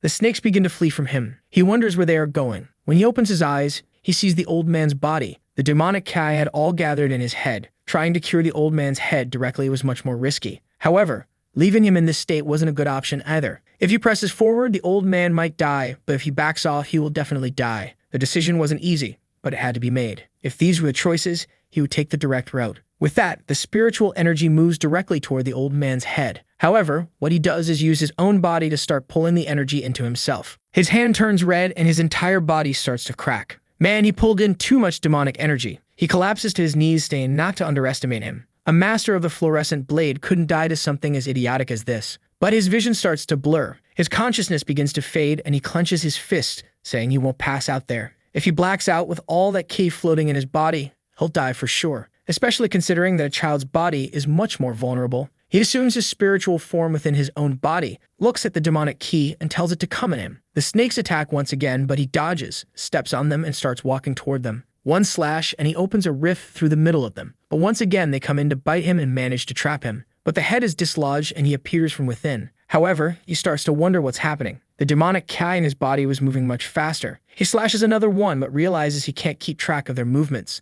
That's when a horde manages to attack him again. Another flash of light, and he shreds the lot of them. Something had changed. The demonic ki seemed to be getting aggressive because it knew it was being cornered. And now the fact that he had little energy left was a problem. Because this battle dragged on, he wouldn't stand a chance. The curse was starting to take over his body. He leaps to dodge another attack, but another one comes in midair to grab him. Man, he takes the bite and is carried away. He tightens his grip on the sheath, but at that moment he drops the sword because another snake bites his arm. And another bites his body, and the poor kid is being devoured. Trapped by the bites, he can't do anything. He is then forced to use his last resort, something he wanted to avoid because it would affect his body. He begins to open all the energy points in his body. With that, the aura that had been sealed begins to flow throughout the area. As it fills his entire body, he creates an explosion in every limb. As the energy surged, he was in agony. His body was breaking apart, but the curse was slowly being undone, until finally a demonic ki seems to leave him. The poor kid falls to the ground, completely purified. His little body was even emitting smoke. He opens his eyes and grabs his chest in shock. He immediately stands up, saying it was a close call. He almost died this time. He decides he better never try something like that again, since this had way more demonic energy than he could handle. As he thinks how lucky he was, Huang starts to wake up. This catches our boy's attention, and the old man turns his head. He asks who is there. Chang Mayong says, "Finally, you're awake." And when asked who he is, he says, "Let's just say I'm your savior." The old man asks if he has already reached hell. Our boy tells him to stop being rude. After Master Huang regains consciousness, things quickly return to normal at the Unha Trading Company. If Chang Mayong hadn't discovered Jiabok's plans, he would have eventually destroyed the entire family and stolen the company. After much insistence, they discovered that Jiabok owned another trading company, which had gone bankrupt due to Unha's success. However, our boy couldn't care less. Everyone has a sad story, but that doesn't give them the right to become criminals. The only thing he wants to know is how that guy obtained the Crimson Hand. According to the man, he found a fallen body with various scriptures nearby. To Chang Mayong, that was quite anticlimactic. But it was better this way, because if it really was the demon cult, things wouldn't have been so easy. Either way, he cured the master and discovered that the cult wasn't involved, so it was a happy ending. As the savior of the company, he was honored with a banquet. He ate and drank everything he wanted. After all, those guys had a lot of money. While he was happily singing, someone outside said he should rest. It was Master Huang, who said that when he fell asleep, he was in worse shape than now. He enters, asking permission, and inquires if the boy is Master Chang Mayong. Now chubby, Chang Mayong asks if the old man doesn't remember when he woke up. Maybe he had gained a few pounds since that day. Zhang Wei says the boy had eaten his weight in food in just 3 days. The chubby man then asks how he can help, and the old man says he'll get straight to the point. He apologizes for the impertinence, but wanted to ask something of the young master. The old man starts to kneel and then bows, asking if he would please accept his gratitude. It was thanks to the boy that he could still breathe, so he didn't even know how to repay this debt. Still afraid, our boy says there's no need to bow. But the old man replies that he has no idea how he will repay this debt, but he will do the best he can. What he wanted was the opportunity to repay it. And if the boy wanted anything, he should ask without hesitation. However, our boy says that as a follower of the virtuous path, he cannot accept anything for saving a life. Doing so would shame his sect, especially since he is here without Mount Hua's permission. The old man seems a bit confused by this. Our boy simply says that it was such an urgent matter that he couldn't wait for the sect's permission. The old man's eyes light up, asking if he really went that far for him. And he says that if he wanted, they wouldn't tell the sect about this. The chubby man smiles and asks if he's sure they won't tell. The old man says yes, and Chang Mayong immediately pulls out a little notebook from his shirt. Master Huang asks what that is. Our boy says it's just a few notes because at his age, his memory isn't that great. The two are confused by this age talk. Master Huang then asks what the notes are for. Our boy flips through the pages saying, "Didn't you say I could ask for anything?" Then the master starts to understand. That little notebook contained everything the boy wanted, and the chubby man asks if they could start. Sometime later, Jiangmi asks his father how he's feeling. He picks up the cup and says that strangely, his body feels lighter than ever. It's as if he's gotten 10 years younger. Jiangmi says all of this is very strange. But then his father asks if there's something he wants to say. Since his health is better, he knows his son isn't just there to talk about that. The son stays silent for a second. He calls his father and then calls him president. He says he'd heard that he plans to end negotiations with the southern sect, and also promise a great reward to Mount Hua. His father confirms this. Once again, Zhang Wei hesitates. He then reminds him that the Southern Sect is the greatest power among all the sects in Shaanxi. They would be turning their backs on such a powerful group and aligning themselves with Manhwa, which is basically bankrupt. This would be extremely dangerous, even if it was to show gratitude to that young boy. Analyzing the entire situation, he thinks the reward is a bit excessive. However, if his father insists on doing this, he should at least maintain negotiations with the Southern Sect. The old man slams the cup on the table and asks what the main role of a merchant is. Zhang Wei is a bit uneasy, searching for the words. Then he says the role of a merchant is to make deals that follow the virtuous path and enrich the local economy, at the same time making a positive contribution to the country and the world. His father spits out his tea and starts laughing. He says that's a very idealistic view for the vice president. But those are just a bunch of pretty words because he already knows the truth. The obligation of a merchant is to make money. They need to seek profit above all else, even if sometimes they have to go against the virtuous path. If a merchant wants to do good, they do it with the money they earn. Because for someone who deals in business, there is no good or evil in money itself. So the concern is only efficiency. Zhang Wei asks if he understands correctly. His father's plan is to make money through the bankrupt Manhwa. But Master Huang asks if he's forgotten how he made the trading company so big. A natural instinct to find opportunities, to see something undervalued with great potential and invest in it before anyone else. Whether it's a martial sect or even another trading company. Zhang Wei knows that's how his father made Manhwa the largest company in Shaanxi. However, he insists, saying he doesn't see why they should invest in Manhwa since it has no potential. But then he thinks of the boy and says it does. He agrees that right now, Manhwa can't compete with the Southern Sect. But if it continues to grow at the rate he believes it will, they'll only need to maintain a good relationship, and thus they would have an unimaginable return on this investment. However, the son couldn't believe it, saying that this just made him even more confused. If Manhwa didn't thrive, they would lose everything since there was no guarantee it would succeed. But the father said that Zhang Wei was speaking from a place of ignorance. A merchant isn't just someone who bets on the likelihood of things going well.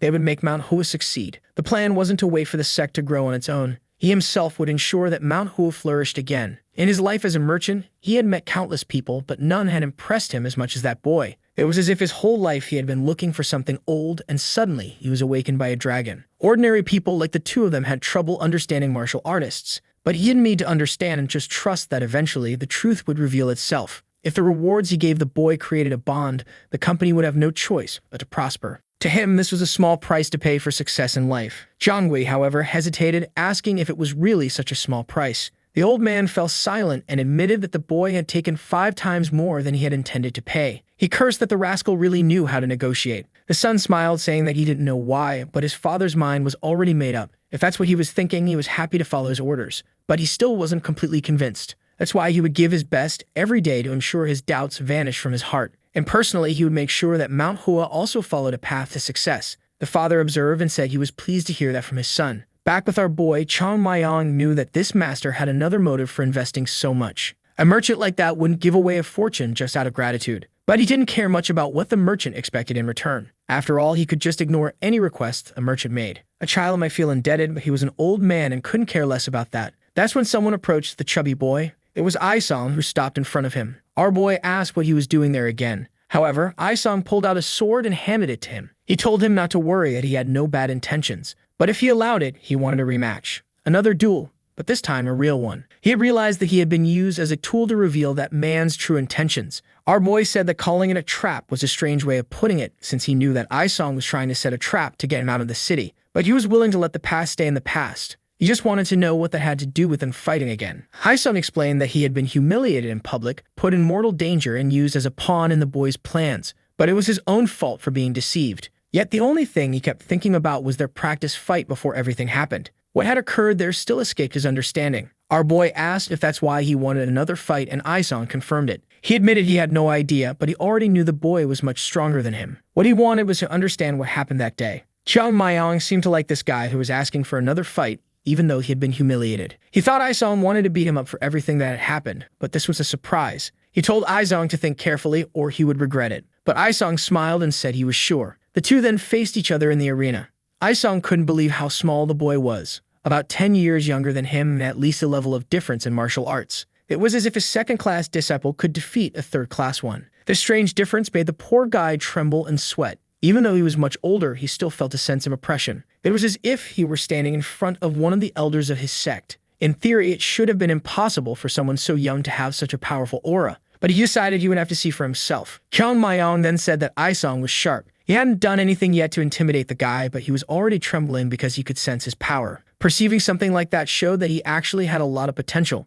Chiang Mayong noted that he could see the boy would have a late start. He knew that the person in front of him was one of those people who would grow infinitely stronger the more they trained. Perhaps in the distant future, he would even become the strongest swordsman of the Southern Sect. And if that was the case, Chiang Mayong was willing to teach him a few things. He raised his hand and told him to come. Aisong readied his sword, flicked it to the side, and cracked his neck. Our boy recognized that as an illusion technique, but it wasn't something commonly used in the Southern Sect. Aisong then warned him. He had realized there was no chance. That's why he had to start with the strongest technique he had. Several shadows of his hand began to appear, and he warned Chiang Mayong. He was going to use the 12 snow petal strikes technique, but our chubby boy didn't seem happy about it and called him a bastard. Aisong, however, threw himself forward, activating the technique. Our boy watched in anger. Man, he passed through, breaking the sword and sending the guy flying. The boy was left floating in the air. Before he could hit the ground, our boy was already beside him. He grabbed him by the shirt and lifted him up. Cursing him once again, he asked where he had learned that technique. This 12 snow petals thing was pure nonsense.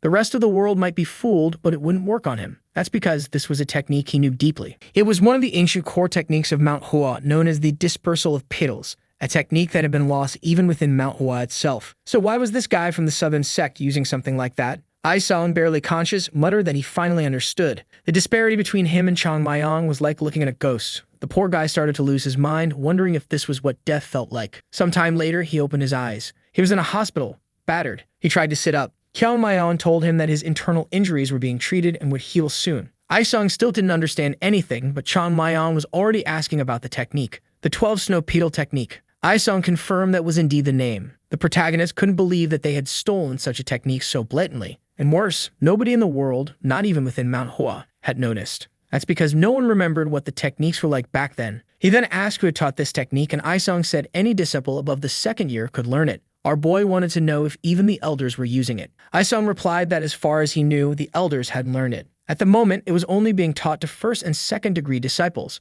This caught Chiang Mayong's attention. If not all the elders knew this technique, then one of them must be teaching it to the disciples, which confirmed that the bastard who had stolen Mount Hua's techniques was still alive as an elder of the Southern Sect. It was all too obvious what happened. When Mount Hua was invaded by the demon cult, hundreds of members died on the 100-foot mountain, leaving few survivors, most of them children. They had likely received some help. Someone probably appeared, shouting to save the Mount Hua disciples, and the Southern Sect warriors rushed into battle. Chiang Mayong had long suspected something like this. After all, it would have been shameful for any martial sect not to help another being attacked by the demon cult. The problem was that under the guise of being allies, some of the tomes had been stolen, and perhaps the rest of the books had not been burned by the demon cult. A century ago, they had sacrificed all their lives to save the land from this great evil, and yet they had been betrayed by those they saved. The most shameful thing was that they had stolen the technique and then given it the name Snow Petal. He stood up and told Aisong that it would be better if he didn't learn that technique. Aisong, confused, asked why. Chiang Mayong smacked him on the head and told him not to ask, just to obey. They fell silent, and Chiang Mayong explained that it was a technique he would never master. The poor guy was still confused. Our boy was fuming and would have beaten him up more if it weren't for the fact that it was thanks to him that he had discovered all of this. He then explained that the Southern Sect's techniques follow a style that requires staying true to the fundamentals. Because of this, people practicing it must feel like everything is slow and heavy, but it was a type of study that became infinitely stronger the more time you dedicated to it. However, this snow petal technique went completely against that philosophy. If Aisong wanted to become a true martial arts master, he would have to abandon that knowledge. A sword strike with so many variations didn't fit the philosophy of the Southern Sect. He asked if Aisong understood and stared at him, but the poor guy was too clueless and still confused. Our boy was furious that he had to teach the philosophy of the guy's own sect to him. But then he began to wonder why these idiots had started to create a variation they couldn't even master. That's when he stopped to think. Maybe he was the reason they had gone so far. At least that's the thought that crossed his mind. That's because, in the past, he used to go around the city beating up all the disciples of the Southern Sect. Surely the members there had taken great pride in the techniques they had learned, until he showed up and started beating everyone down. Perhaps this had led to doubts about their own techniques.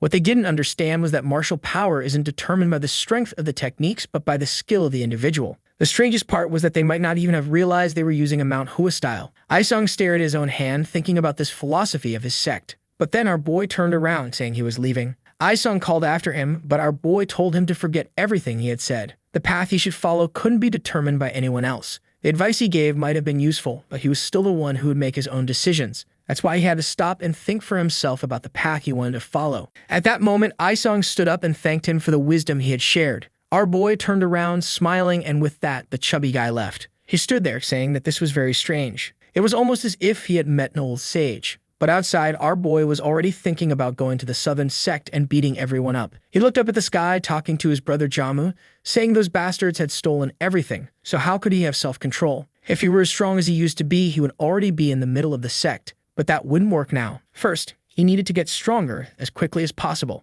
because the martial world is ruled by strength, and those bastards had messed with the wrong person. Meanwhile, back at Manhwa, someone was tapping their feet, saying that maybe he had been robbed or killed. It was Yunjong who said that since Chao Mayong had been gone for 7 days, something urgent must have happened. Jewel said he hoped it was urgent enough that everyone would forgive him. Apparently, Jewel had been called again by the leader, and he hoped they weren't in trouble. Unjun was listening to someone shouting that the boy was very insolent. It was Hyang Yang who said the brat had disappeared for 7 days and he was just a third-class disciple. He told the leader that this wasn't something that could be overlooked, or how would people respect the sect. Sang told him to calm down, saying that maybe it was an accident. But Hyang Yang said that even if it was an accident, it happened outside the sect and he didn't have permission to leave. His friend insisted, saying maybe he fell in mountains. He turned to the leader and asked if they could send a search team. But the finance guy wanted to know why this third-class disciple had been allowed to roam freely in the first place. Another one banged the table, telling him to stop questioning the leader's decisions. The complaints continued, saying they were pushing the limits and breaking all the rules. The elder stayed silent for a second, then opened his eyes and said, "That's enough." The finance guy was startled and immediately sat down, apologizing. The elder sighed, wondering if he had been wrong to trust that boy. But he found it strange because the boy didn't seem like the type to cause trouble.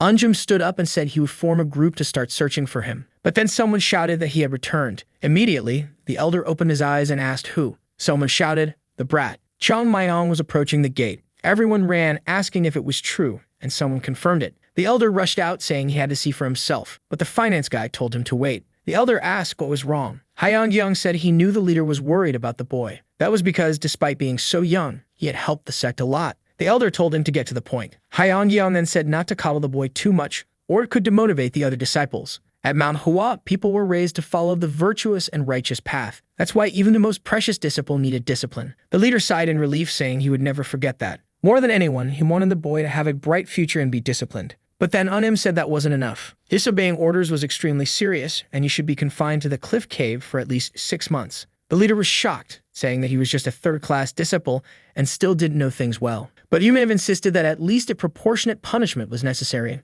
The leader asked if everyone agreed, and all the elders said yes. He calmed down and said, "All right." Manem wondered what the boy had been doing. Finally, our boy entered the gate. As soon as he looked ahead, there were the 5 elders walking toward him. He looked at the leader and greeted him respectfully. The leader observed him and called him over. He immediately asked why he had been gone for so long. Our boy simply replied that it was unavoidable. But Hyang Yang told him to stop being so insolent, as he was just a third-class disciple. No explanation he could give would be satisfactory. The sect master then told him to explain himself but warned him of the punishment. Our boy looked a bit awkward. Then someone asked for permission to enter. The finance guy was startled. It was the people from the Unha Trading Company asking for likes on this video that helps Mamoru make more juicy content for his viewers. Activate the cheeky little bell, and I'm out.